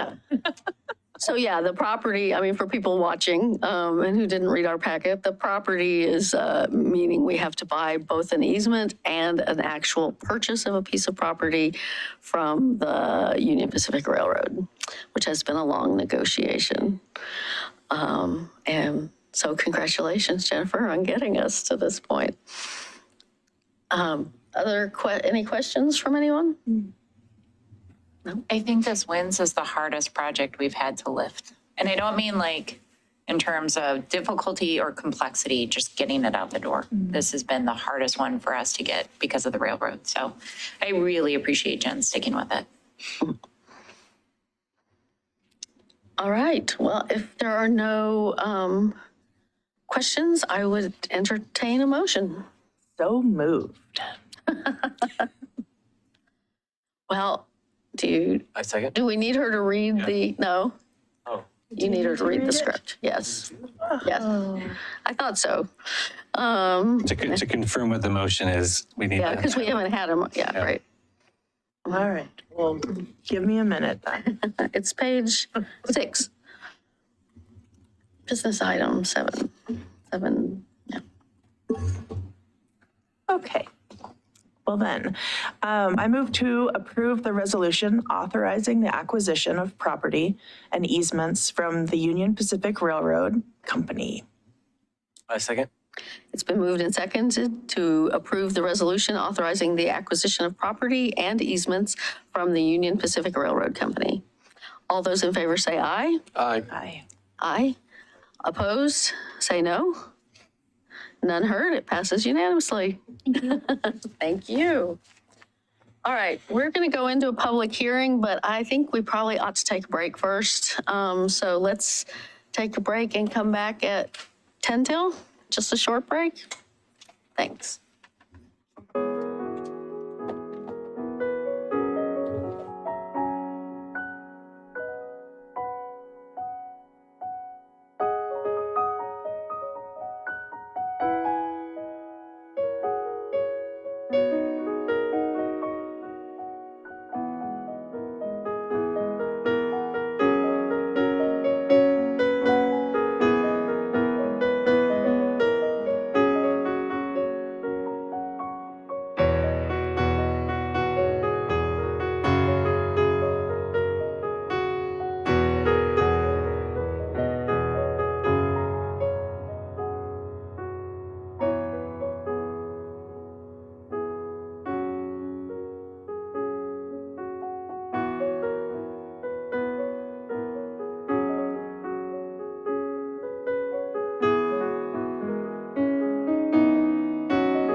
All right, everyone, we are back on the record, opening our public hearing on the downtown design review. Downtown Design Review Code Amendments, file number ZA-2022-003 is called to order. The purpose of this hearing is to hear the staff report, take public comment, deliberate, and consider adopting an ordinance making code changes. Does any council member wish to announce an actual or potential conflict of interest? Seeing none, I will turn it over to Senior Planner Brett Kilver and Planning Manager Laura Weigel. All right. Thank you, Mayor Beatty. Good evening, councilors. Brett Kelver, Senior Planner with the City Planning Department, here with Laura Weigel, our Planning Manager. And just start by saying, just recognizing some perspective from the other presentations that I got to see tonight. All the work is important, but it's definitely humbling to follow some of the stories that we heard about the good work people are doing in the community. With respect to the homeless vets. Following up on the Outstanding Student Award and Councilor Nicodemus's ask, the most I'm going to offer tonight is maybe some jazz hands for entertainment. But I think we're probably all best. You're not going to sing? We just leave it there. So let me see if I can share a screen here. You're a good man, Brett. For the presentation. Let's see. Bottom right. Oh, this? Over left. Oh, well, hold on. Okay. This? Oh, I'm sorry. I'm used to a different, I'm missing an icon. Bottom of it, and there's a little. Oh, this thing. Right there. There it is. Okay, there we go. All right, so tonight, downtown design review, hoping to bring forward some work that's been going on for the last several years, and hoping to get to an adoption point tonight. A real quick recap, this is an effort that our Design and Landmarks Committee, a volunteer group, five people who have rotated in and out a little bit over the time, have been working on this since approximately March of 2016, so several years. What began as a project to refresh or update some images in our downtown design guidelines document eventually evolved into a recognized need to address some issues that we had with our overall downtown design review process. So the project entered a phase where we were kind of reassessing how to kind of lift the hood and get in and make some appropriate fixes. And since just before the pandemic started, January 2020, we finally got to a point where we felt like we were ready to kind of bring it together. And we have been working with, most recently with a consultant, Elizabeth Decker from Jet Planning. And I didn't say this before, but if she should be online. If you can promote her as a panelist, I'd like to have her available in case you have some questions and in case she has some things that she wants to add. She is on Zoom, and I just promoted her to the panel. Okay. All right, so thank you. Thanks for being here, Elizabeth. If she raises her hand or puts a comment, otherwise tries to get your attention, I'll let you know. Yes, do that. Yeah, thank you. All right, so and I know this is as much for the larger public. We had I think a productive study session with you about a month ago to set this up, but I'll just try to move quickly, but to hit some of the high points of the project so people who may be new to this can understand. So there are 3 aspects of downtown design review. We have 2 code sections in particular that deal with it. We have for new development or significant redevelopment that happens in the downtown, there are development standards. So those are rules or requirements that relate a little bit more to the physical aspects of the building, like how much space it takes up on the lot, how tall it might be, how many floors it might have. Those are in one particular section of the code. And then we have some standards that relate more to the design of the building, how it looks, its window arrangement, the rooftop, that kind of thing. Those are in a different section of the code. And then going along with the design standards for, as long as we've had them, we have a separate document that has guidelines, or when people get into a discretionary type of review, going to our planning commission, the design guidelines are supposed to inform the decision-making about the design. So that's the larger universe of what we've been working on And some of the issues that we identified with the DLC with this process was we had some design standards that didn't have corresponding guidelines. We had some design guidelines that didn't have any kind of standards in the code. It wasn't always clear when people got into the discretionary review. The applicant, staff, people who were reviewing the document were all kind of trying to decide which guidelines might be applicable. And there was a recognition too that there are some of those physical development standards that actually have more to do with design that maybe would be better pulled into the design standards. So that was kind of overall what we identified as some of the major needs with this. And that's with the code itself. With the review process, there's an interesting kind of misalignment or difference in handling of different types of projects. So for a building that is mostly commercial or is a mix of commercial and residential use, there were two options for review. Both of them were discretionary. That is, both of them involved some look at the guidelines instead of just being able to check a box, you meet the standard or you don't. When it came to residential-only buildings downtown, they had more options, in part because of the state rules that say when we're dealing with housing projects in particular, you have to offer a clear and objective path, an option to just meet some standards rather than being forced into a more discretionary kind of fuzzy review process. And so when we recognize that we're trying to develop some design guidelines that make for a consistent fabric of design and buildings downtown, it was observed that this was a little bit incongruous, so that if I was a residential-only building, I had the option of choosing the more general multifamily design standards that could apply anywhere in town and not necessarily be addressing quite the same ones that would apply to any other building downtown. There's a lot of overlap, a lot of similarity, but not everything was the same with our general multifamily standards and the downtown design standards. So there was a suggestion that we try to move those a little bit more into alignment.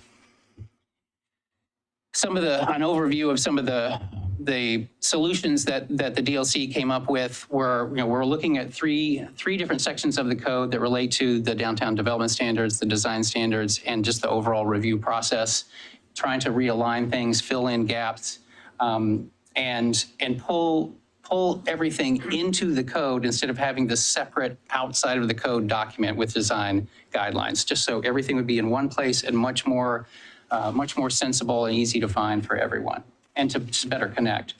And then in terms of the process for review, it became clear that since we thought we were doing a really good job with trying to identify clear and important standards for design, and since we had the requirement for multifamily or residential-only buildings to have that option, it seemed like we should just make that an option for all buildings downtown. So trying to just clarify and simplify the review process and make sure that we were having any building downtown focus on the downtown design standards and not having some residential-only buildings having that option to do something different. Overall, the work of the DLC was, especially with the expertise that some of the members have brought with respect to architecture and design, was to ensure that, especially when we have this kind of more clear and objective standard process, that any building that goes through our design review process, whether it's just going through the type 1 meet the standards, or whether it's getting a little more discretionary treatment with type 3 review, that no matter what, we're going to get good looking buildings. So that was the overall goal of the project there. Just to highlight some of the key changes with respect to the code, as I noted, we want to move those development standards that had a little bit more to do with design into the design standards. We also didn't really make up new rules, but tried to reorganize where they were. And so when I have this bullet point that says we went from 7 design elements or categories of design to 14, it sounds like, whoa, you guys made a lot of new rules. No, we didn't. We just tried to be much more clear and precise about grouping things together so that it would be easier for everyone to understand what we're talking about with the review.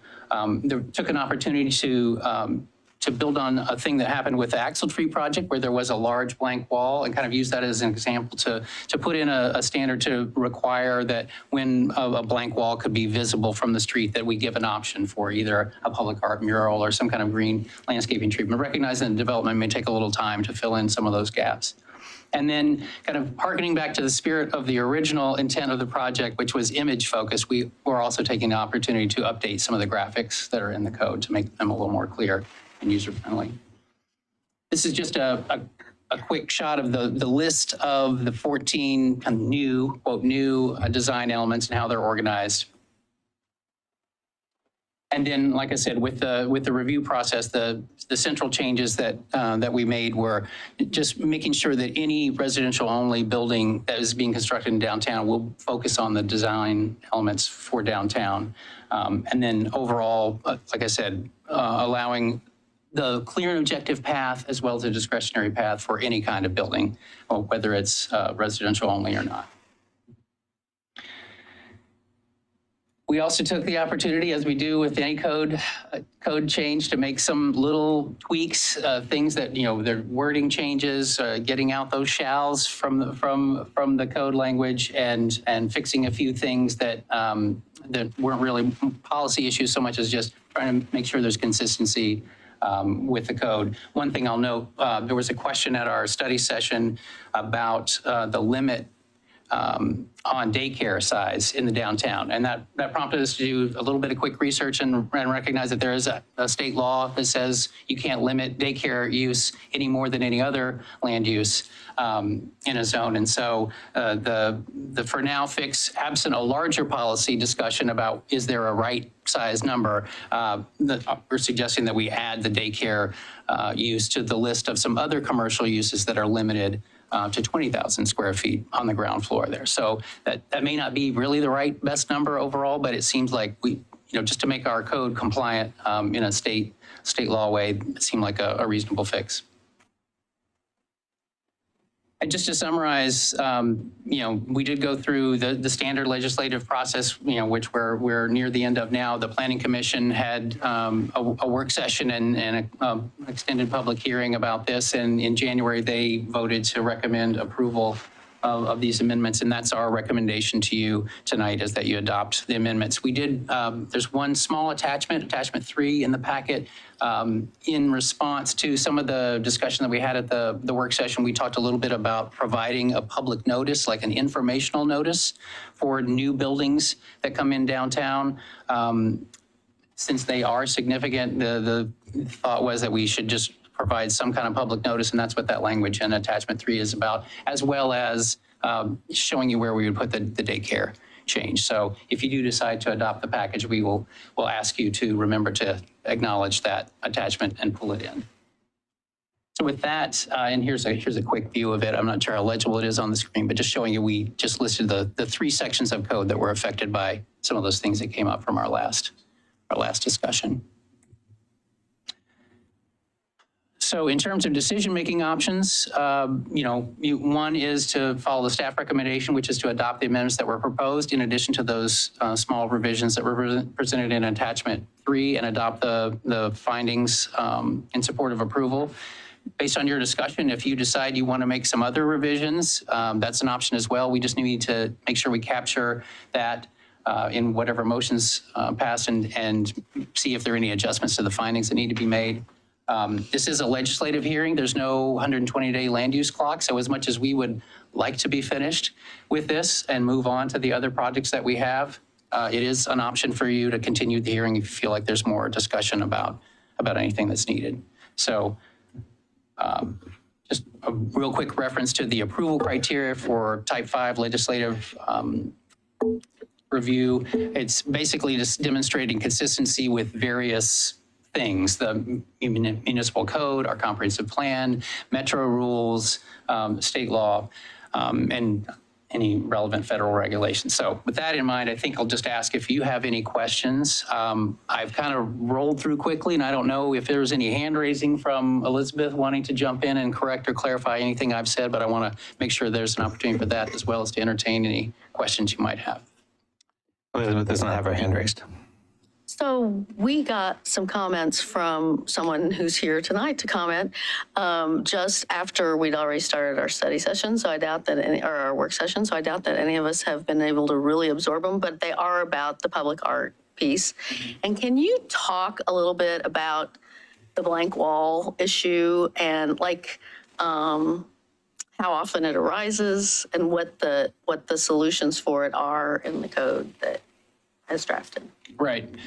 Well, all this is a little bit relative because we haven't had a lot of buildings, and I'm aware of, as I kind of did a review of some significant projects over the past few years, I think there are 4 or 5 buildings that have been approved, including the Leading Library. And I think the blank wall issue is one that would come up.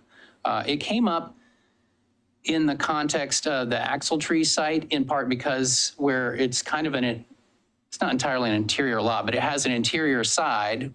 In this case, the building's next to a parking lot, which potentially in the future could redevelop with the building. In the meantime, a developer may be in a situation where they decide, if this is eventually going to be blocked, why do I want to spend a lot of money putting a lot of fancy things on it? And where it's not adjacent to a street, that becomes a question. In this case, it's obviously visible from the street and will be visible for a long time. And so I think the other buildings that we've had, the Coho Point building didn't have that issue. Everything was fairly visible. The Henley Place building also was kind of visible from every angle. So I'm not sure how, without analyzing a little bit more some of the other potentially hotspot redevelopment sites in downtown, I guess it could be an issue anywhere, especially there's an interior situation, like where a building is one of several lots on a block, and it's rebuilt and is thinking about what's going to happen on the neighboring site. But we haven't seen it be an issue that much with the big projects that have come through.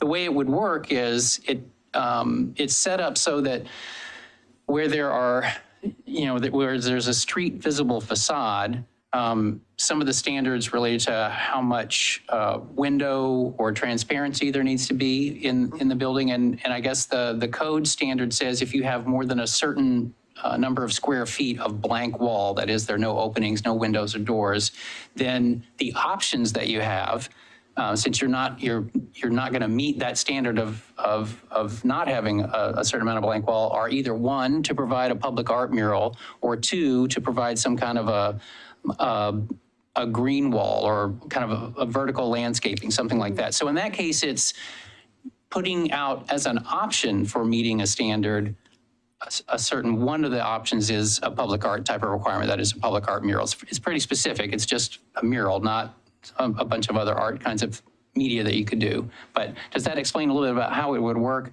in that context? Public art being an option for meeting another standard. Right. I guess I thought so they have to do one or the other if it's over a certain size. Correct. Okay.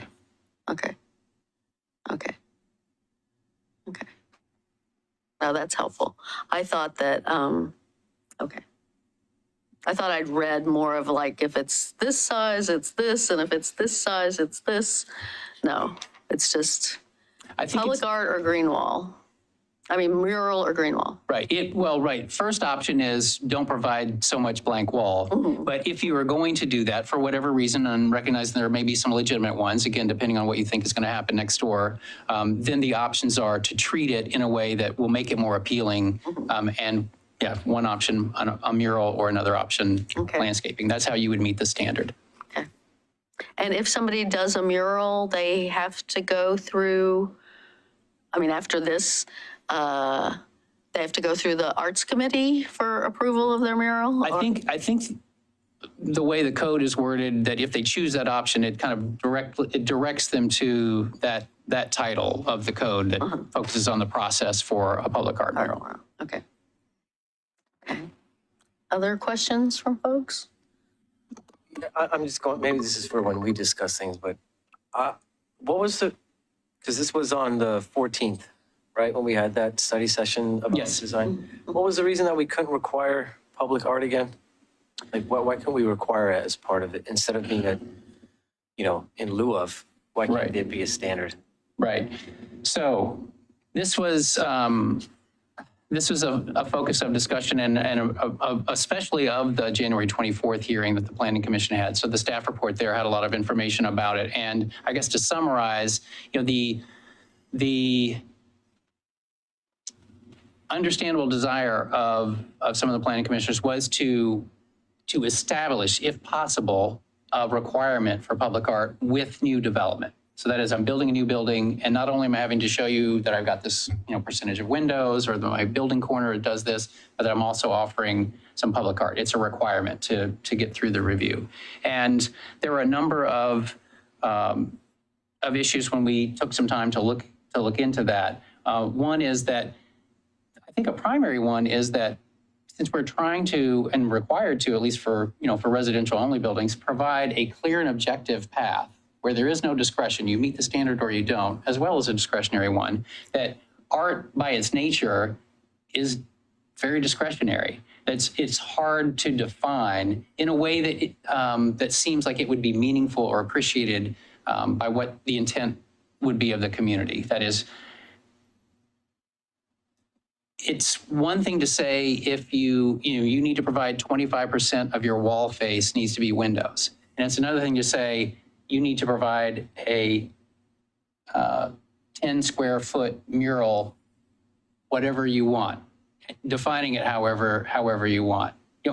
Meaning if the more we try to keep it black and white, clear and objective, checkbox, you meet it or you don't, that was what I viewed as a primary challenge with trying to come up with a clear and objective standard for something that is not really. That in fact, because, for example, in the public art mural process, we have a committee or a group that has the ability to exercise discretion about whether a certain mural will be approvable, right?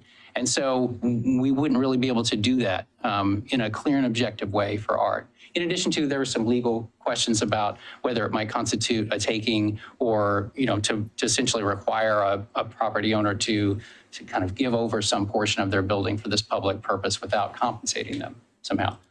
Justin, I don't know if you want to say any more. I mean, the very language we use to discuss this, it's public art, right? And we're prevented from both the state and federal constitution of using private property for a public purpose without the payment of just compensation. So that's where the takings issue kind of arises. And it's already kind of memorialized in a program that we already have in the city for the public murals, right? When somebody wants to do a public mural, they have to have a building owner that's willing to do it. And then there's an easement that gets entered for that public art. That easement contains terms about who takes care of it, who owns it, what type of maintenance is required. If it gets damaged, who takes care of it? And we just don't have those underpinnings in the clear and objective criteria, right? And what Brett points out is the real pragmatic problem. And I think when staff first looked at this issue, they thought, well, gosh, we don't want a developer coming in here and saying, okay, I'm gonna build my building, and this is how I'm meeting my art requirement. And nobody on staff is able, there's no discretion involved. Like, we don't control what the subject matter of that art could be. We don't control what gets done to it in the future. And you would potentially, theoretically, be linking a private development to a piece of public art that needs to be maintained for how long? And under what standard does it need to be maintained? Does the city have any tools to enforce if it's not being maintained properly? Certain types of public art are more subject to vandalism. So that property owner now has to take care of spray paint, tagging all the time on a public mural that if it was a window or another normal element of the building that's addressed in the criteria wouldn't be triggered. So there's a lot of reasons. I'll point you to the January 24th staff report. Brett did a wonderful job kind of coalescing all of these issues because it was kind of a rolling ball. Staff, I think, really started from the proposition that it's not good governance to allow, to require somebody to put up public art in a public space and not have any oversight over it. I mean, that's why we have the art mob or the art committee to look through these process. You could end up, you can only imagine some of the things you could end up with. And we did a pretty big survey. They dug pretty deep. And there aren't any cities in Oregon that do this. You know, our more artistic enclaves like Joseph, Oregon or Ashland, Oregon, they don't do this. Public art is generally achieved through kind of public-private partnerships, foundations, things of that nature. Yeah, to be clear, I think this wasn't a conclusion that the city, or a recommendation that the city shouldn't pursue or try to develop some kind of a public art program. It was more about this code package and this particular design review process just isn't an appropriate vehicle for that. So just to be very clear about that, I mean, you know, there were, and the planning commissioners, I think on one level understood some of the challenges of this, because there were some really good questions about 1%, you know, percent for art programs, or can we do kind of a, can we say that you check the box and meet the public art requirement by agreeing to get into a discretionary process somehow that we could set up outside the code? Could we collect a fee in lieu of art? So, you know, basically you meet the requirement by paying a certain amount of money and we'll put it into another fund here. And none of those things really fit with this particular type of regulatory process, which isn't to say that the city shouldn't explore, you know, establishing some kind of a 1% for private, you know, art with private development program, or some other mechanism, find some ways to expand some of the current art programs, but just this regulatory structure wasn't appropriate. Thank you. Other questions? Well, while Councilor Stavanger ponders, I have a couple of more mundane questions. I wanted to talk about weather protection. And I'm looking at your, where is it? Weather protection, page RS 176. So I just was curious. I mean, I love walking in front of the library, like that nice, wide, covered access from the street and having a dry place. And I guess I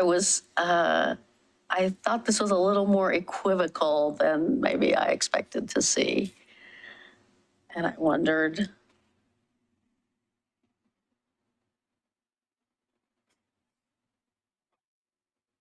about that. Why, yeah, like what were the concerns about extending it into the public right of way? I guess I felt like eliminating the minimum depth requirement and calling out I get that sometimes you've got a tree or you've got something in the public, you know, in the streetscape that limits how much an overhang can be, but I guess I felt like this was setting us up for kind of a minimalist approach to weather protection, and I just wondered how much discussion of that there was. So you're referring to the summary of the changes, yeah, and with respect to weather protection, and particularly with the coverage aspect. I've got it broken into protect the coverage versus the materials design details, or all those points. Well, I was more about the amount of coverage, yeah. And I guess I just wanted to sort of, you know, have an understanding of, you know, how this was perceived by the DLC or by the people who, you know, who discussed it and vetted it and worked on it. Well, this was one of many discussion points the DLC had. That's part of why it took us a long time to work through all of these elements. And I think that the one that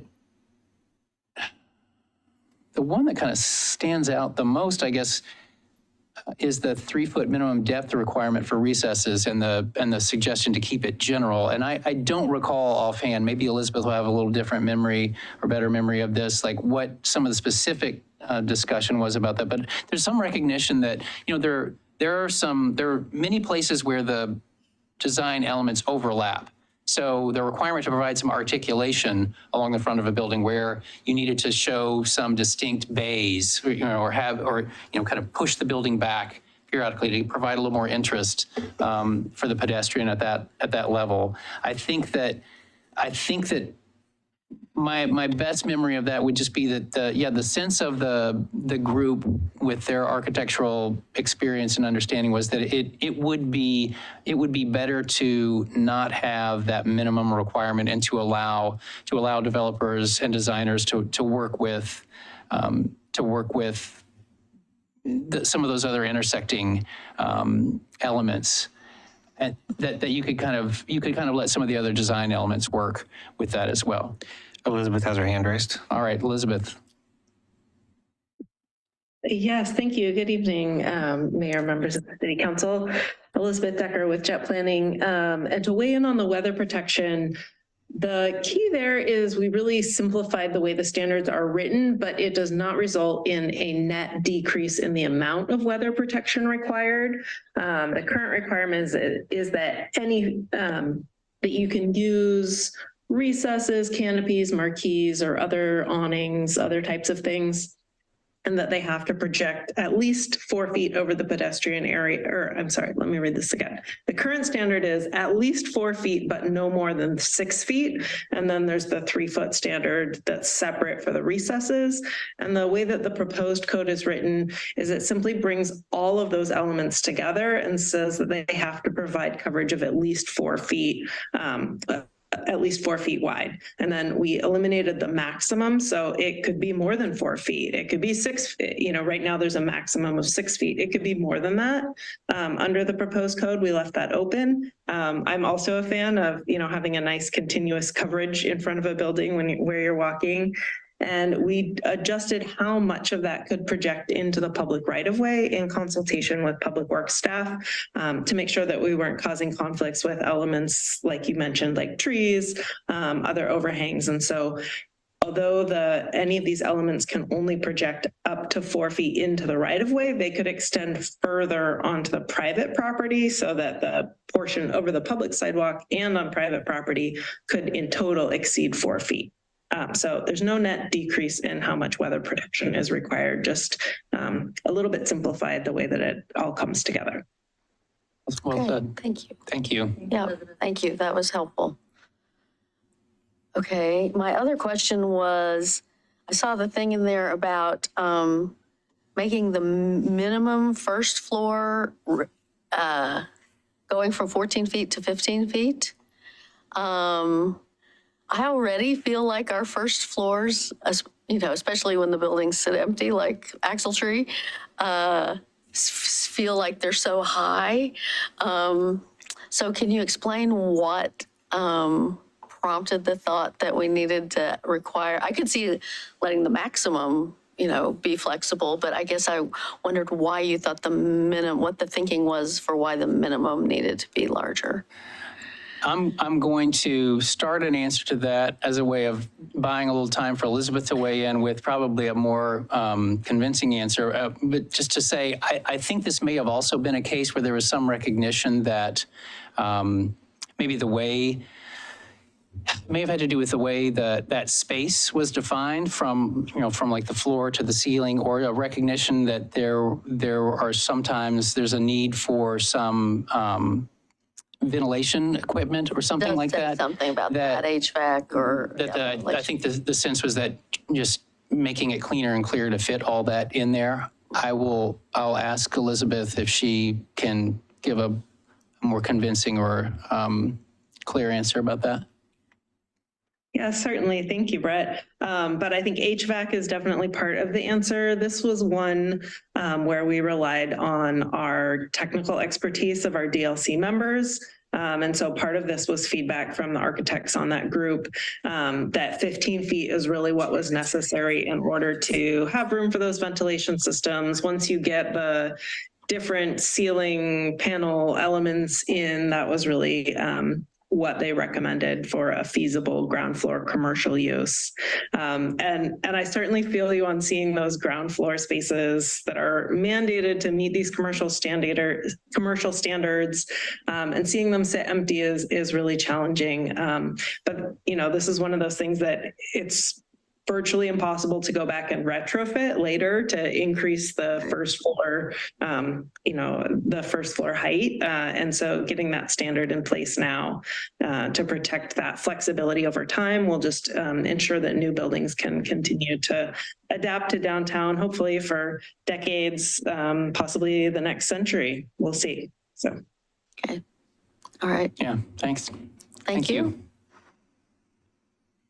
All right. Anyone else have questions? I do have two people who want to give public comment. Hold on, I've lost my place in the. While the mayor is looking it up, I can report that there was one piece of correspondence received, as the mayor noted, but that's the only correspondence that I'm aware of from Greg Keemer. Okay, that was my next question on the script. Have we received any additional correspondence? So we received that at 4:15 today. All right, if no one else has any questions for staff, then I'll go on to the public comment period. Should I go ahead and stop the share of the presentation here? Okay. Thank you. Thank you very much. Thank you. Does anyone wish to comment on the proposed downtown design review code comments? We know that at least two people do. The council will now take public testimony on proposed code amendments. I will recognize speakers and any questions should be addressed through me. When you begin to speak, state your name and city of residence for the record. For those in person who wish to speak, please submit a yellow comment card found on the table just outside the door. If you are on Zoom, please use the raise hand reaction to alert staff that you wish to speak. And when instructed to begin, click the microphone option to unmute yourself. If you are calling in through Zoom and would like to make a comment, dial *9 to raise your hand. You may also submit a comment via email to ocr@milwaukieoregon.gov. Presentation times for all speakers will be limited. Individuals will be limited to 3 minutes. Please confine your remarks to the proposed action, avoid repetition and irrelevant information. So with that, I will call up Greg Heemer.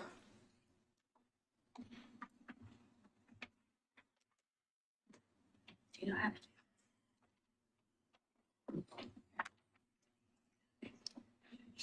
every time I say Hello, everybody. Greg Heemer, City of Milwaukie. I don't think I have to give my actual resident address No, you do not. anymore. Nope.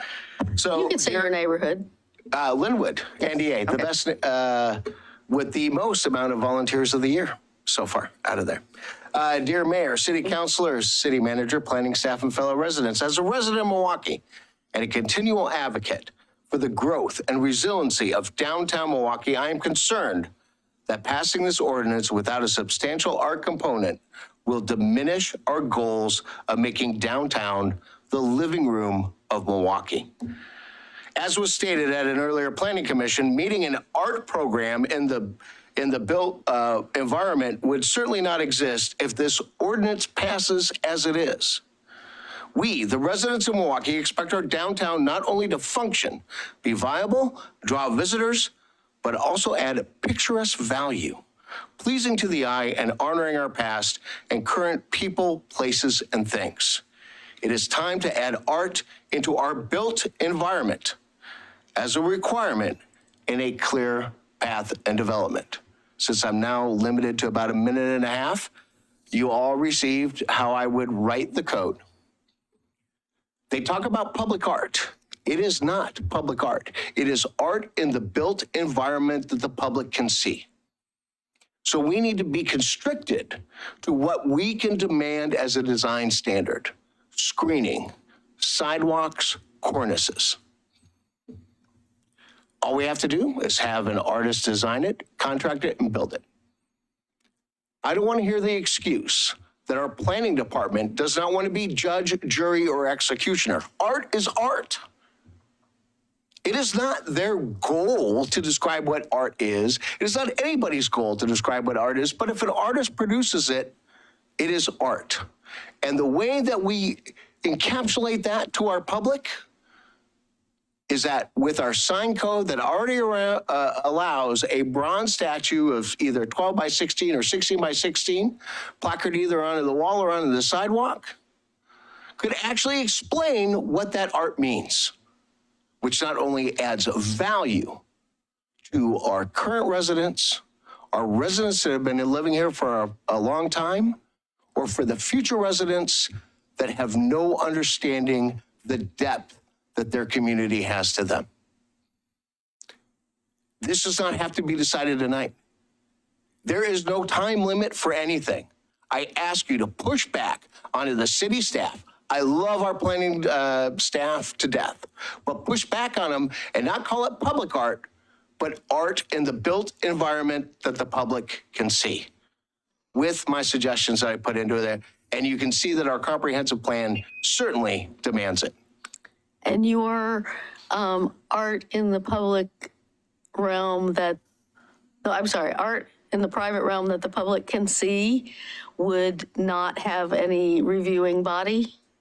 So it would be whatever art they want to put up? For a clear and objective review, you cannot. Mm-hmm. That's why I'm actually kind of against this goal anyways, because Axle Tree would not have had the art that it had on it now if it wasn't for the type 3 review anyways. I'm glad to hear that City Council, because there were some planning commissioners, as I watched the video, would tell you that they were pushing that the residents of Milwaukie should have a vote or a say into the type of buildings that are going on downtown. That was poo-pooed upon. I'm glad to hear that City Council pushed back on that.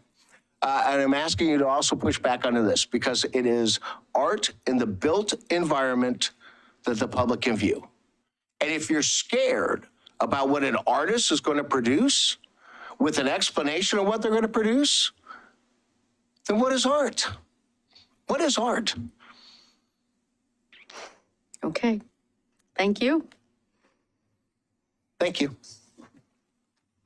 And Jacob Sherman.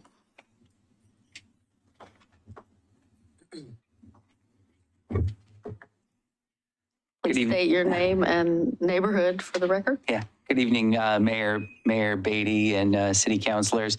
My name is Jacob Sherman. I live in the Ardenwald neighborhood. I'm chair of our planning commission, but I'm here representing my own personal opinions.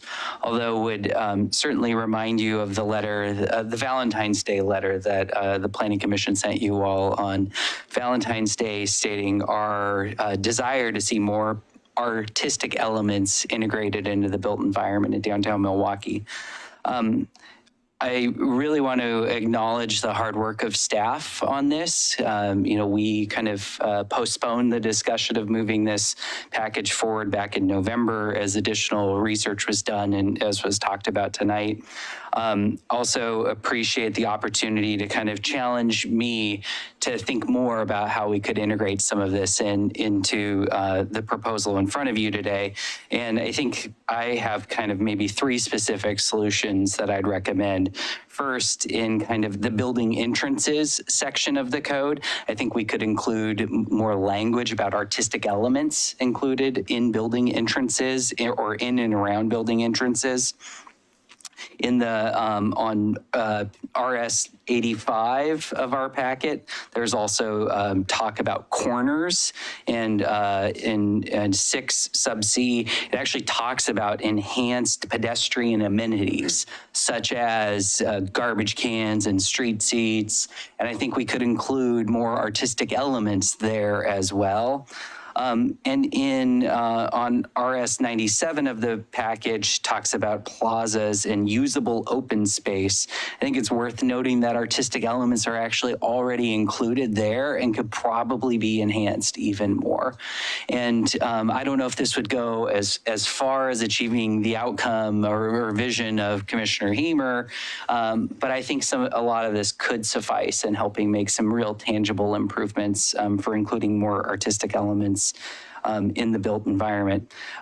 Separate from those recommendations, I think Planning Commission, as well as conversations we had with members of the DLC, as well as probably the Arts Committee, would probably encourage you to think more about the Percent for Art program and how we could actually maybe start to fund more art and artistic elements around the city.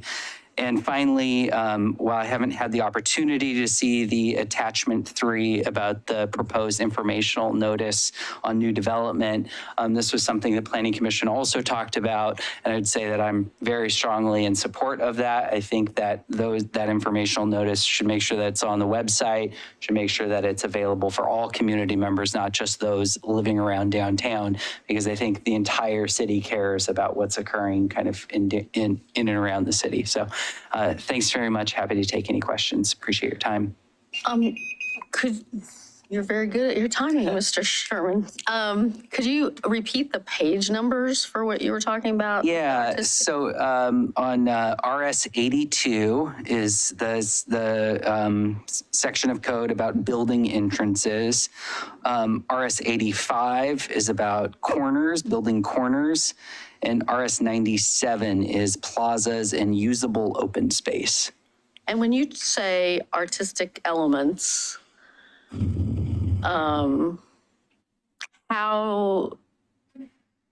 what does that mean, and how would it be assessed? Yeah, I mean, I guess I would maybe ask staff, we already have something about with plazas and usable open spaces, we already include art there. So how is that kind of assessed? And I think this is something where you set a requirement and you ask the applicant, as we always do, to prove how they meet that requirement.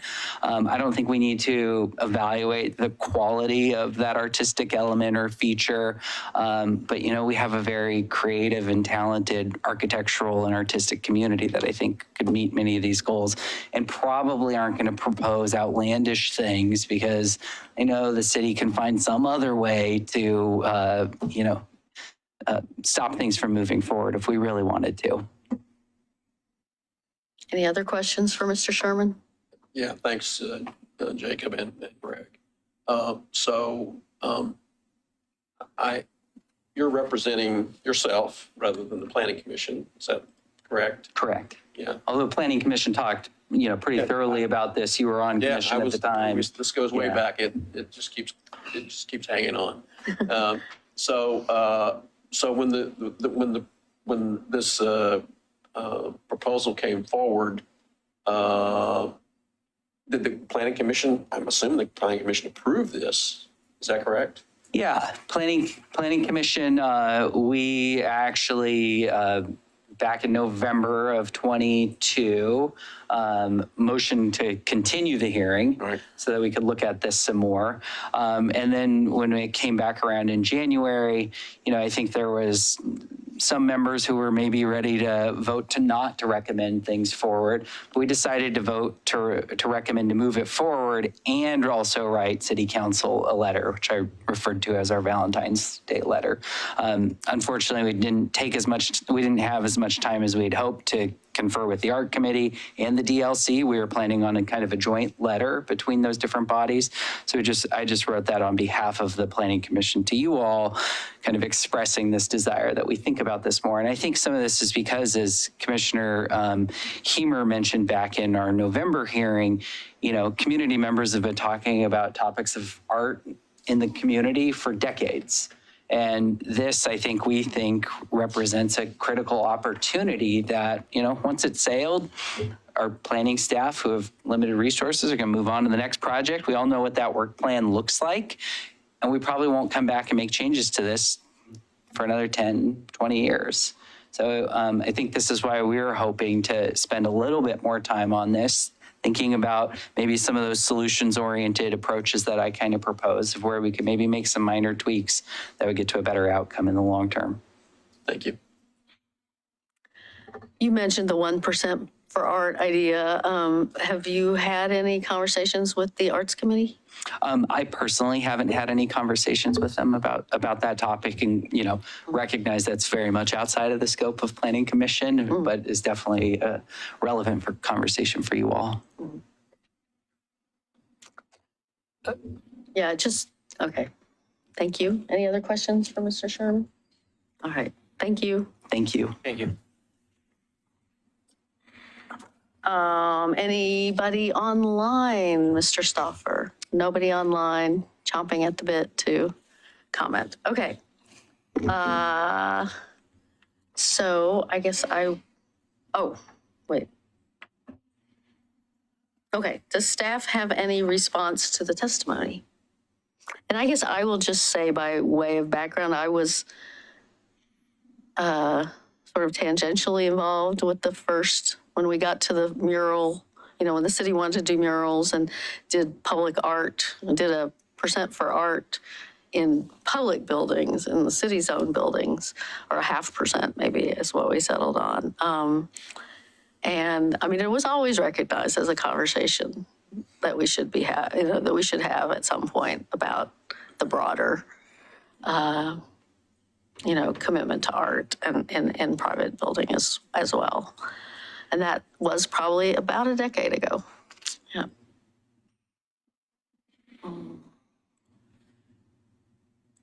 I have two comments that I think bear consideration.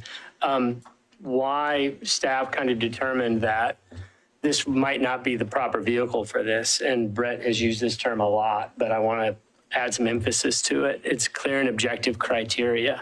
Many of the other criteria that are in these codes are the type of glass you use, the size, the types of cladding you use on the windows and the frontage materials. If you have to ask the applicant how he meets the requirement, that's not clear and objective. Clear and objective is being able to take it and check the box that you did it. If you have to ask them how they meet it, that's not clear and objective. So that's just kind of the overall idea of why this doesn't fit, putting aside all the legal issues and things like that. The 1% for art is the second comment I'll talk about. And this was addressed at the Planning Commission. The 1% for public projects that you talk about is authorized by Oregon statute. You can't tax in the state of Oregon just directly. You can't say we're going to do a 1% on private developers for art in the city of Milwaukie. I don't believe that meets Oregon's taxation limitations. Other jurisdictions around the country have those programs when it's tied to private, and they actually, some of those programs also have, hey, if you don't want to do the art, you can pay a certain percentage of what your overall cost of construction is. That's kind of how we do it with the public, but we don't have statutory authorization from the state to do a private program like that. So similar to our CET program, the CET program authorizes us to assess a tax, essentially, against development based on the amount of the development. And then we're allowed to use that for certain purposes. There's a myriad of other taxes that we're allowed to by statute. So I haven't dug deep into this, but it will take very serious consideration and analysis to determine whether we can assess a 1% tax on private development for a variety of reasons. I mean, just because the state doesn't say we can, doesn't mean we can't, right? Those are two different things. Taxation? If the state doesn't say we can't tax, right? The state tells us we can't do lots of taxation. If they haven't said you can't tax for art. Well, we have to go through, if what you're saying is correct, which again, I haven't analyzed this completely. If what you're saying is correct, we might have to take the tax to the voters to determine whether or not we want to assess that tax. There's a variety of vehicles that we use to do those sorts of things, but it's not as simple as, I don't believe it's as simple as just assessing a 1% tax by vote of the city council. I'm not aware, but we haven't dug into that issue because it wasn't part of the code package we're looking at. But if we were wanted to go down that route, that deserves a much bigger public conversation, which is, I think, the direction staff took with quite a bit of this is, we're not saying no to public art. We're just saying this isn't the right vehicle for it. And we can determine what the right vehicle is if we want to do that. And that should involve the Arts Committee, potentially the DLC, the public, and City Council to try and figure out what the what the best avenue for that is. Does it have to be a tax? Or can it be a flat fee associated with the development?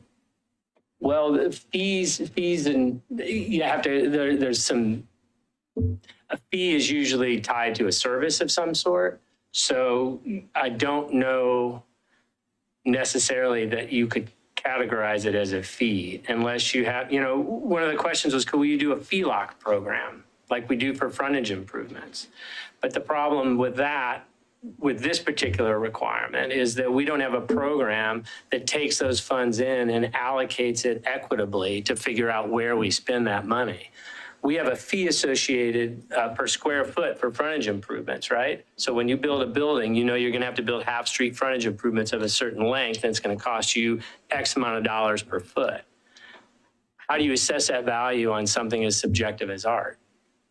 Is it the same for a $10,000 construction versus a $100,000 piece of construction, or a multi-million dollar? Where do you determine the value for that? And we don't currently internally have a program to expend those funds on public art.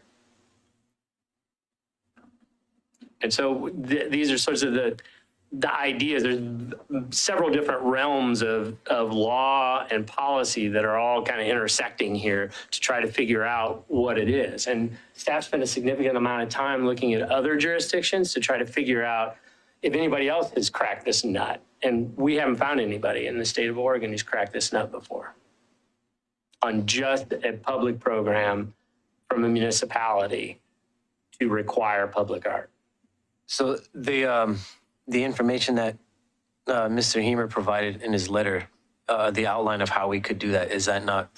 I haven't had a chance to take a look at it. And the reason I say that is because I don't suspect that what's in that letter, I mean, I went through it pretty quickly, would be able to be used in a clear and objective setting, which is what these code amendments are designed to do. Because what I don't want to do is what Mr. Sherman brought up, is the fact that, you know, this is a once in a decade or so opportunity when these code amendments get changed and we do this kind of code work. And, you know, if we miss it, I equate it to kicking the can down the road in a way, you know. Well, at some point, if this isn't the right vehicle to do it, that was my next part. Yeah, if this isn't the right vehicle to do it, then we would need to figure out what the vehicle is that you want to do, if that's a decision that council wants to make to look at that. And I'm agnostic on that. You know, I'm not telling you I hate public art or I want public art. We need to figure out what the right vehicle is for it. The DLC spent years working on these clear and objective amendments, right? Never came up at the DLC. It got very short shrift, I'm told anyway, at the DLC meetings.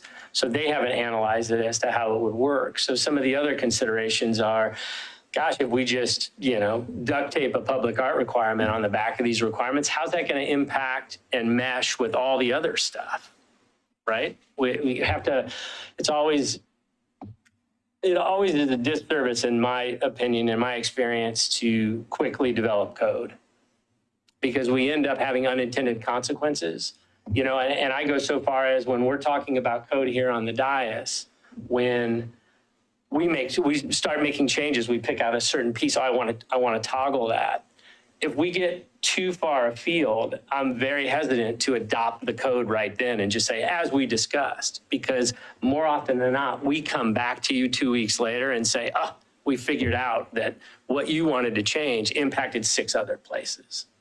I mean, we did with the House Bill 2001 amendments that Vera brought forward. We had all sorts of things that we tried to change, and we always pumped the brakes and said, all right, give us a couple of weeks to take a deep breath and look at this, and then we'll come back and make sure we got it all covered.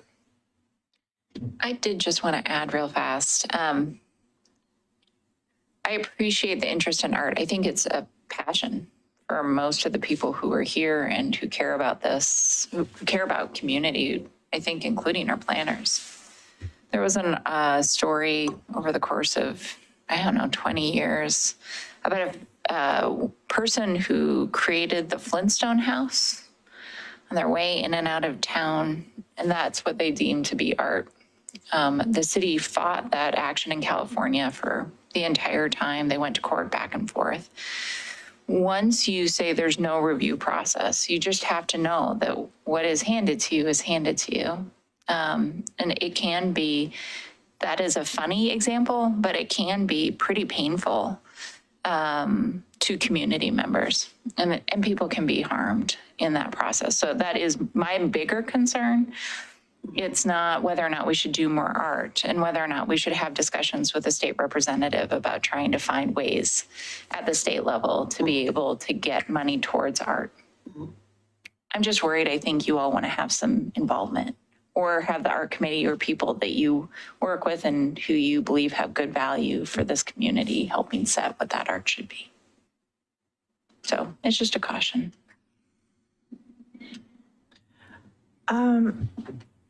So I've heard it's not the right vehicle, but I haven't heard what the right vehicle would be for this. And my fear is that if we close the door on this conversation here, maybe there's a spare tire for the vehicle that's like in this decision, and we might need that a little bit later when we get to the point where we determine, what the best process is for increasing public art. I think that there were some really great points made by the Planning Commission. I'm very interested to hear what the Arts Committee says about this. And I think it's worth looking into the establishment of a % for art program and possible fee structures for that. Yeah, I mean, off the top of my head, I mean, I think the vehicle is formulating a program with an oversight committee or commission, which we have the art committee, and then figuring out a way to fund it that complies with Oregon law, that accomplishes the goal. And I think there are models around the state that do that. They usually, are foundation-based quite often. We didn't look into too many vehicles to try to figure it out, but I think formulating a robust program that has the oversight that Ann mentioned, and also looks towards a viable funding source that's going to work. And I'm not saying that we can't do a 1% tax for art on private. Again, are there elements that we should really leave open for discussion until we can have a more complete conversation about what the goals around public art look like? I just have one more question on top of that, going to the content. I think that, and it's maybe a question for Brent. We're talking about the housing requirements that you be able to get a straight up yes or no answer on whether or not you can develop your development. Is that the entirety of what we're doing, is trying to set those standards? So it could be in the other set of standards where it's objective, it's an optional. Discretionary. So that, I think, is the answer, right? I think that what I've at least heard from the attorney, and he can correct me, is that when it is a yes or no vote, we can't go down this path today. Is that true? But if this is for the discretionary pieces, that would be an option for council to reconsider. Well, let me reformulate what I think your question is. I mean, again, we're looking at a clear and objective set of standards for downtown design.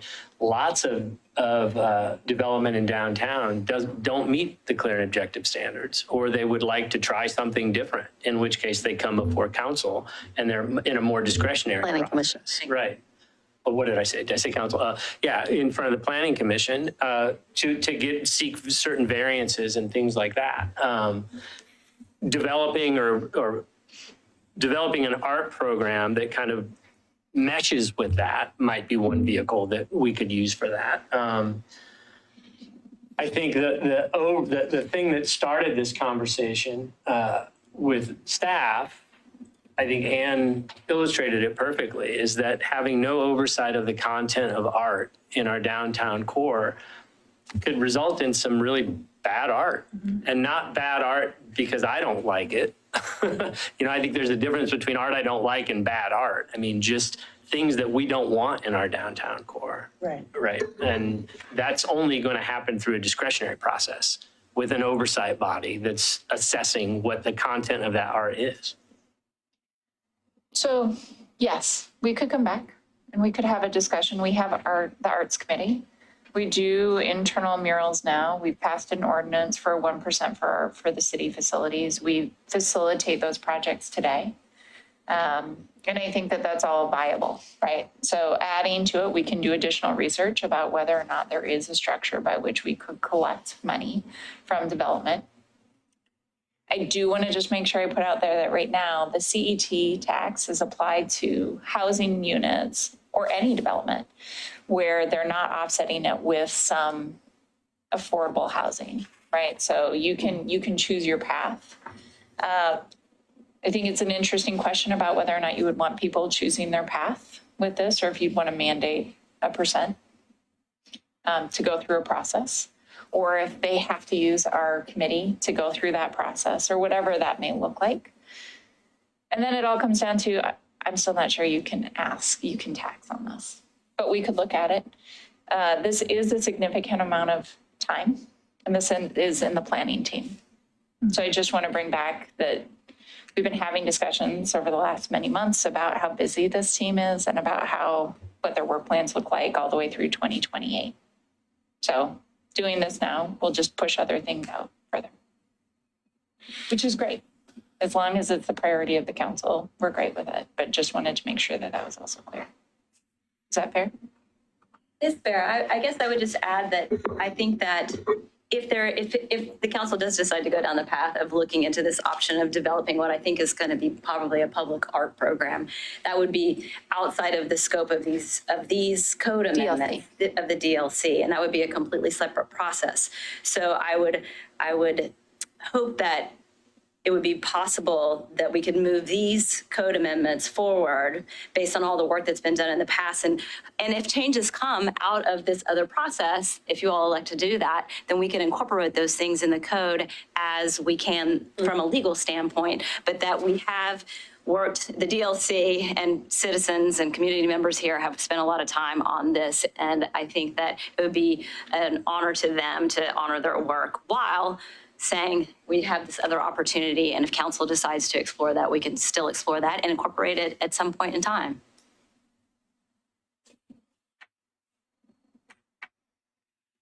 Okay, we're not in deliberations, remember, so we're at does the staff have any more response to the testimony than that? No. No, okay.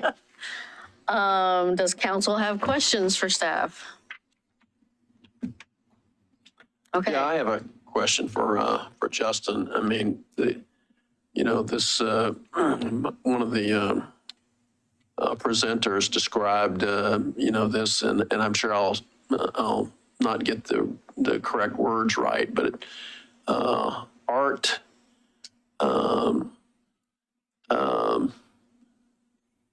Art in private development that can be seen by the public, and I listened to that, but I just had a hard time getting my arms around that being a viable alternative. And so legally, can anyone recall Greg's exact words? Art is required so the public, oh, no, sorry. That's not his. Artistic elements, sorry, art and built. That's it. Art, built environment that the public can view. Yeah. Art, yeah, something along those lines. Yeah, Built into the environment, yeah. I tend to think of that, I appreciate the attempt, but you're still utilizing private property for a public purpose. That private developer might not want to do that. And you're not paying him to do it. Well, I wanted to recognize and salute, Greg's innovative approach, but I had concerns about that being a viable, backstop to, current law. Yeah, I appreciate Mr. Hemer's tenacity. I really do. And Mr. Sherman, I absolutely do. I respect it and I commend it, right? And I understand what the goal is or what anybody wants to do, as does Laura and Brett. We have we have gone to the mines on this to see if it made sense to make, if we could whittle the square peg enough to make it fit in the round hole. And we just racked our brains, the number of Teams meetings we had over this and discussions we had. We just ultimately always came back with, it was not the right vehicle. And you're asking the right question. What is the right vehicle? I don't know. I do know that I don't believe there is a 1% tax on private development for art in the state of Oregon. That tells me something. I'm not aware of one, and staff was unable to find one. I haven't sought or looked at every single jurisdiction, but I'm not aware of any tax on private development for a purpose of art in the state of Oregon. Did you, when I brought up the fee, did you mention about square footage? Like if we base it on square footage of development, like you have this fee if you're developing X amount of square feet, X amount of square, just like we would with. Well, again, it's difficult to assess. I mean, that's essentially a tax. You're deriving income from a developer or something that you would then want to use. It's hard to determine what that fee is going to be because art in and of itself has a different value. So how are you going to assess against a particular development? Now, some of the 1% programs that I have looked at, there's some in Florida, I think there's some in California. The private developer can come and create a beautiful piece of art. Or they can say, yeah, I'm not going to do that because it doesn't fit what I want to do with my property. I'm going to pay a percentage of what the overall cost of my development is. The percentage is set. I mean, that's similar to how our I think it's 1.5% is what the state statute allows for public development, right? And you can go downtown Portland and in any other city that has adopted that program, because not every city's adopted that. We have. Right. And we're in the process right now of doing some public art by virtue of the renovations for City Hall. I mean, it's $100,000 and some that's going into a public art installation downtown, right? But that doesn't exist for private development. I have seen, I mean, the other place where we've seen it is Portland's $35 for art, but it's an income-based tax. Yeah. I think we're struggling with tax on a developer, knowing that we needed it for CET. I'm not saying no, y'all, like we can ask, I'm sure Representative Gamba would be happy to submit a request to the legal team down at the state legislature about whether or not they believe this is an allowance for a city. The mechanism of how you target who can get that tax is my bigger concern than whether or not you can collect money for art. Does that make sense? So that's why I'm saying, yes, I think there's a process. It's just, can you go through the process specific to what Laura was asking, which is please let me move forward on my package of code, because I'm not sure that the code package allows for it. It doesn't mean you all can't decide art's really important to you and that you want to tax for it. Just how you curtail who pays that tax that I can't. And we haven't gone down that rabbit hole yet because you folks haven't asked us to go down that rabbit hole yet. And this vehicle wasn't the right vehicle to go down the rabbit hole on. Okay. I feel like we're getting into deliberation, so should we close the public testimony or were there more actual questions for staff? Okay. If there are no more questions, I will entertain a motion to close the public comment part of the hearing. I move to close the public comment part of the Downtown Design Review Code Amendments hearing. I second. It's been moved and seconded to close the public comment part of the Downtown Design Review Code Amendments hearing. All those in favor say aye. Aye. Opposed, say no. None heard. The public comment part of the Design Review Code Amendments hearing is closed. Is there any council discussion?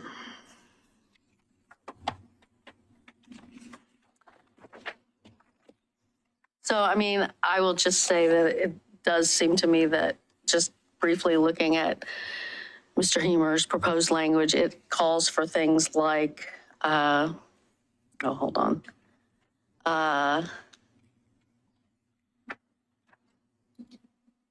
reflect that the art reflect the history, humanities, and/or culture of Milwaukee. Right there, it's not a clear and objective. So I don't see that proposal gets us something that we can integrate here. So, I mean, we can have a discussion after we vote on this package about what we want to do on art more generally, but let's vote on this package. Does anyone have any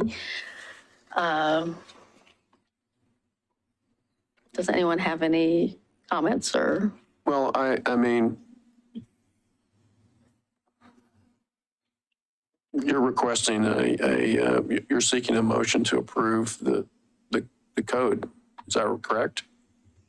I am. I mean, I was seeking further comment on the code, if anybody has any comment on the code, but yes, ultimately, yes. Okay, so that's a yes or a no. But can we just, how do we get to it? Can we get to a continuation? That's also an option. You can move to continue. Yeah. The only reason I say that is that I feel like there's, and I understand the concerns about what's been proposed on, about the legalities and all that other kind of stuff. I don't know. I think that, to satisfy my own, to get some satisfaction there, I think I would want to get a little bit more definitive information about that. Maybe that comes from Salem. Not sure. So on whether or not the city could charge a tax to a construction development? Is that the question? Yeah. And so that's the reason I'm sort of leaning toward a continuance so that we can get some answers there. And it would affect your vote on this package? Well, yeah, I was just, all I'm suggesting is we continue the hearing. Pending this information that would inform my vote, or a yay or nay vote on the code. On the code package? Yes. Okay. Go ahead. So kind of along those lines, I mean, there are references to art that are already in here. And if we don't have clarity around council direction of how we want to, if we want to build out this program, how we want to define that, how it's operating, then I guess it gives me pause to pass something that already calls out art. And the page that I'm looking at specifically is RS 97. 97, it's 3C1 with reference to plazas and open spaces. So, I mean, I guess Interesting. I really wish that there was a way to separate these two conversations, be able to move forward with this. But if there are references to art, we haven't fully had our conversation around what approach we want to take with artwork in Milwaukee. Then I guess either we continue and or we could strike those references. But I just don't feel like at 9 o'clock we're ready to do any editing to this. May I just let the planning team come up for a minute and answer whatever response? I don't know if you have a response to that. Oh, we'd have to reopen the public. Sorry. Okay. Nope, then we'll keep going. I would like to know what the Where is the word art on page RS 97? Okay, so on RS 97, 3 is design guidelines. Such as pedestrian amenities such as And then features stream C distinctive is plazas and open spaces. So how is that? The first item says pedestrian amenities such as water features, drinking fountains, and or distinctive paving or artwork. So we already have. Well, it's not a requirement, though. It's an option. It's a guideline. Okay.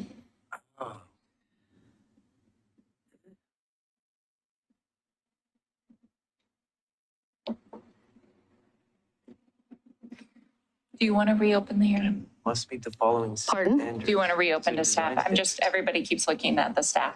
I'm fine if you don't. I'm sorry, these are discretionary, you said? Yes. Where does it? It says that it's discretionary. Okay. Yeah. It says that it's discretionary. I'm all for finding another avenue for art. And I want to go on with what Laura said by honoring the work that people have already put into this and pass this so we can move on and then look at other ways that we can get art in downtown. Is like, I understand that there are other avenues, and I know Councilor Stavenger said she hasn't heard it. I mean, maybe that's a time for us to discuss and find another avenue. And like Laura said, when that time comes, we can go back and look and see where we can put it in. But I think we're spending an awful lot of time on this, and I know art's important, but we need to honor the work people have done. I agree with you, Council President, and I don't see how a continuance, I don't see that my vote would be any different, no matter what Neither would mine, yeah. Yeah, I'm what not the looking for a answer. continuance. No, I know you aren't. I'm just saying, I don't see that all a continuous does is keep this on the front burner. It doesn't change how I would vote, and I suspect it doesn't change how others would vote. But I do think, I did just looking up 1% for art. Los Angeles passed 1% for art in 2018. I think there's some easy questions about, does state law prohibit us? We need to know that. And what our arts committee thinks and how to engage them. And I think we could have it on another agenda to, have that discussion. But I agree, I don't think it merits holding this up. I want to honor what these groups have done as well. At the same time, I don't think a continuance is that big of an issue over this multi-year process. And I think that hopefully that, I'm looking at the idea that we can get an answer on, if it's, and I'm not really optimistic that that we'll get the answer that we're looking for, but I feel like we need to pull that thread. So I'm willing to, I'm a proposal of waiting a couple of weeks with a continuance. So I need to ask a couple of questions based on this feedback. One is, this is we're opening a can of worms for a significant project. This isn't going to be just this team, and it's not just about this thing. So we can do that. It's actually the city manager's team who manages our arts committee. I have reached out already. I've sent an email to the representative asking what the taxation laws are. We'll see if they're able to get back to me. But if we want to go down this process, it's a year process of working with community members, community groups to figure out how we want to do this and it's probably going to other communities who are doing art taxes or doing art programs and nonprofits. Arts committees talked a long time about being a nonprofit instead of being a city-run facility because they wanted to go out and fundraise and they wanted to try and get more money for art. So this is just going to be a bigger conversation. I wanted to make sure that that's really transparent. If you want to postpone this, we can. I would recommend, if that is the only thing we're postponing it for, is the answer on whether or not you can do the tax at the state level. That's easy in many ways. It's a yes or no answer. We'll get you that response. But I think it's going to lead to more conversation. I think it's going to lead to a bigger dialogue around art. So I'm great. We can postpone it till, I don't know, May, probably. But the adoption process, I would just recommend is that's the totality that we're postponing, we're waiting on, is that we're waiting on this one answer, and then it's a vote. I don't want to reopen the hearing and start reopening the issues associated with the code package. Is that fair? I respect the work that has been done on this, and I don't need to come across otherwise. So I just want to make sure that that's clear. I think this has sparked a conversation that I think a lot of us are interested in, and a lot of community members. So I am interested in having that larger conversation. I don't need a continuance to be able to be excited about that path. Okay.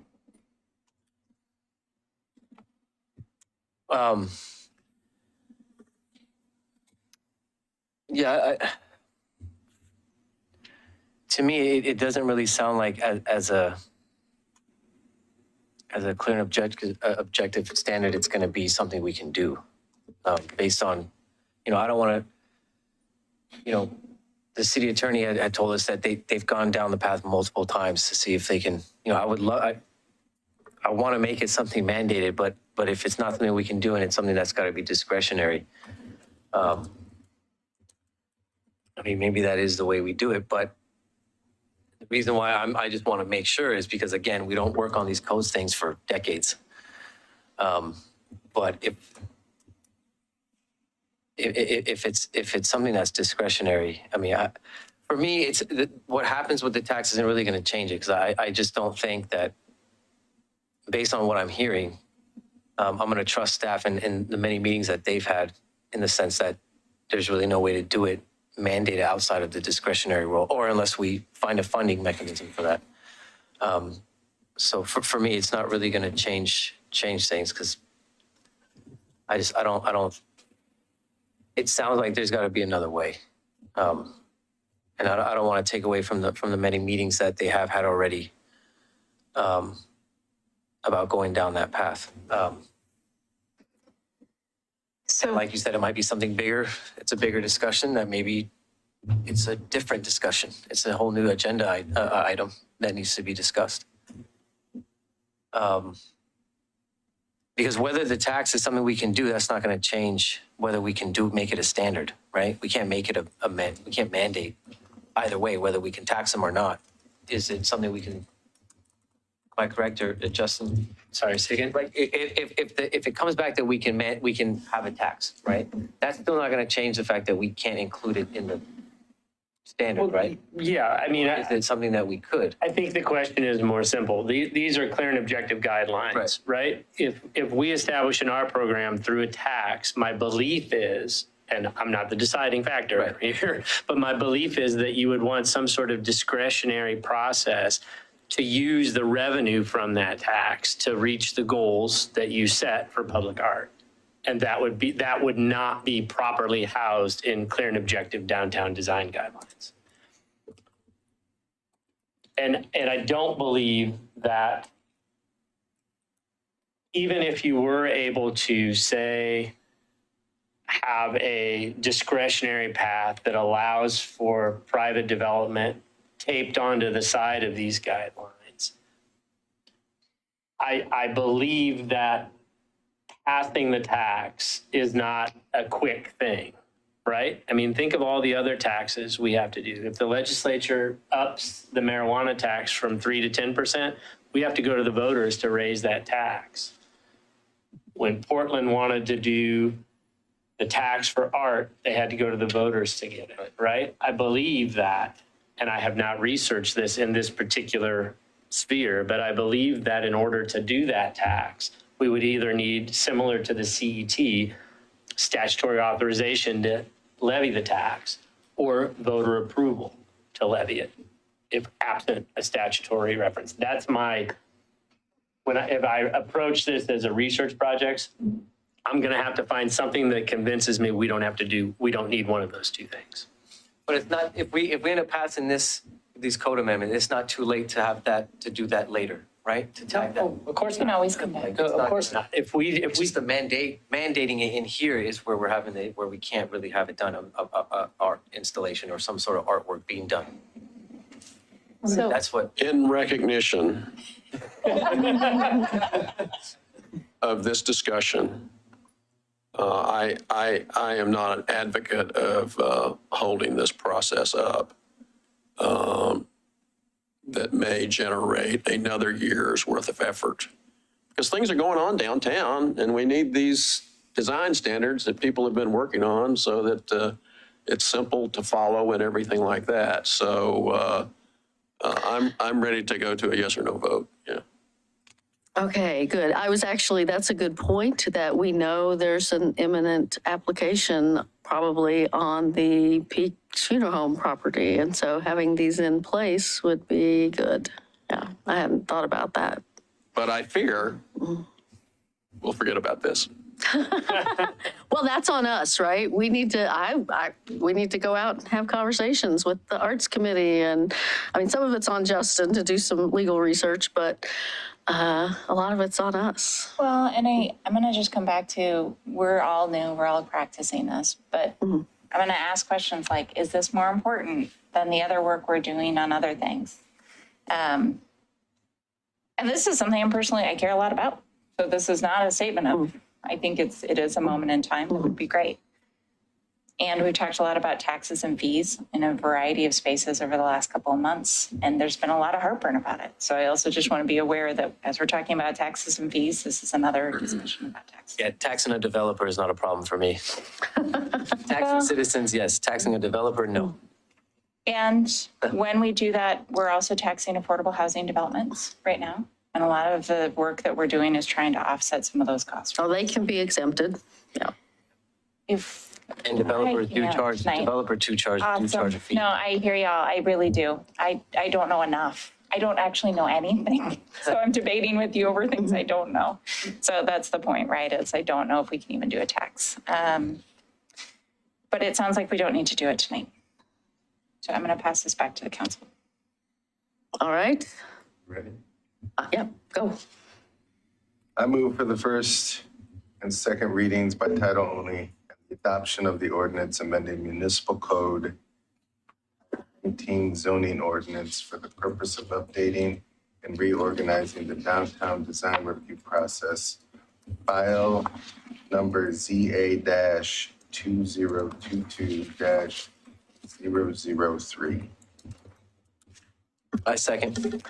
It's been moved and seconded for the first and second readings by title only and adoption of the ordinance amending Municipal Code Title 19 zoning ordinance for the purpose of updating and reorganizing the downtown design review process.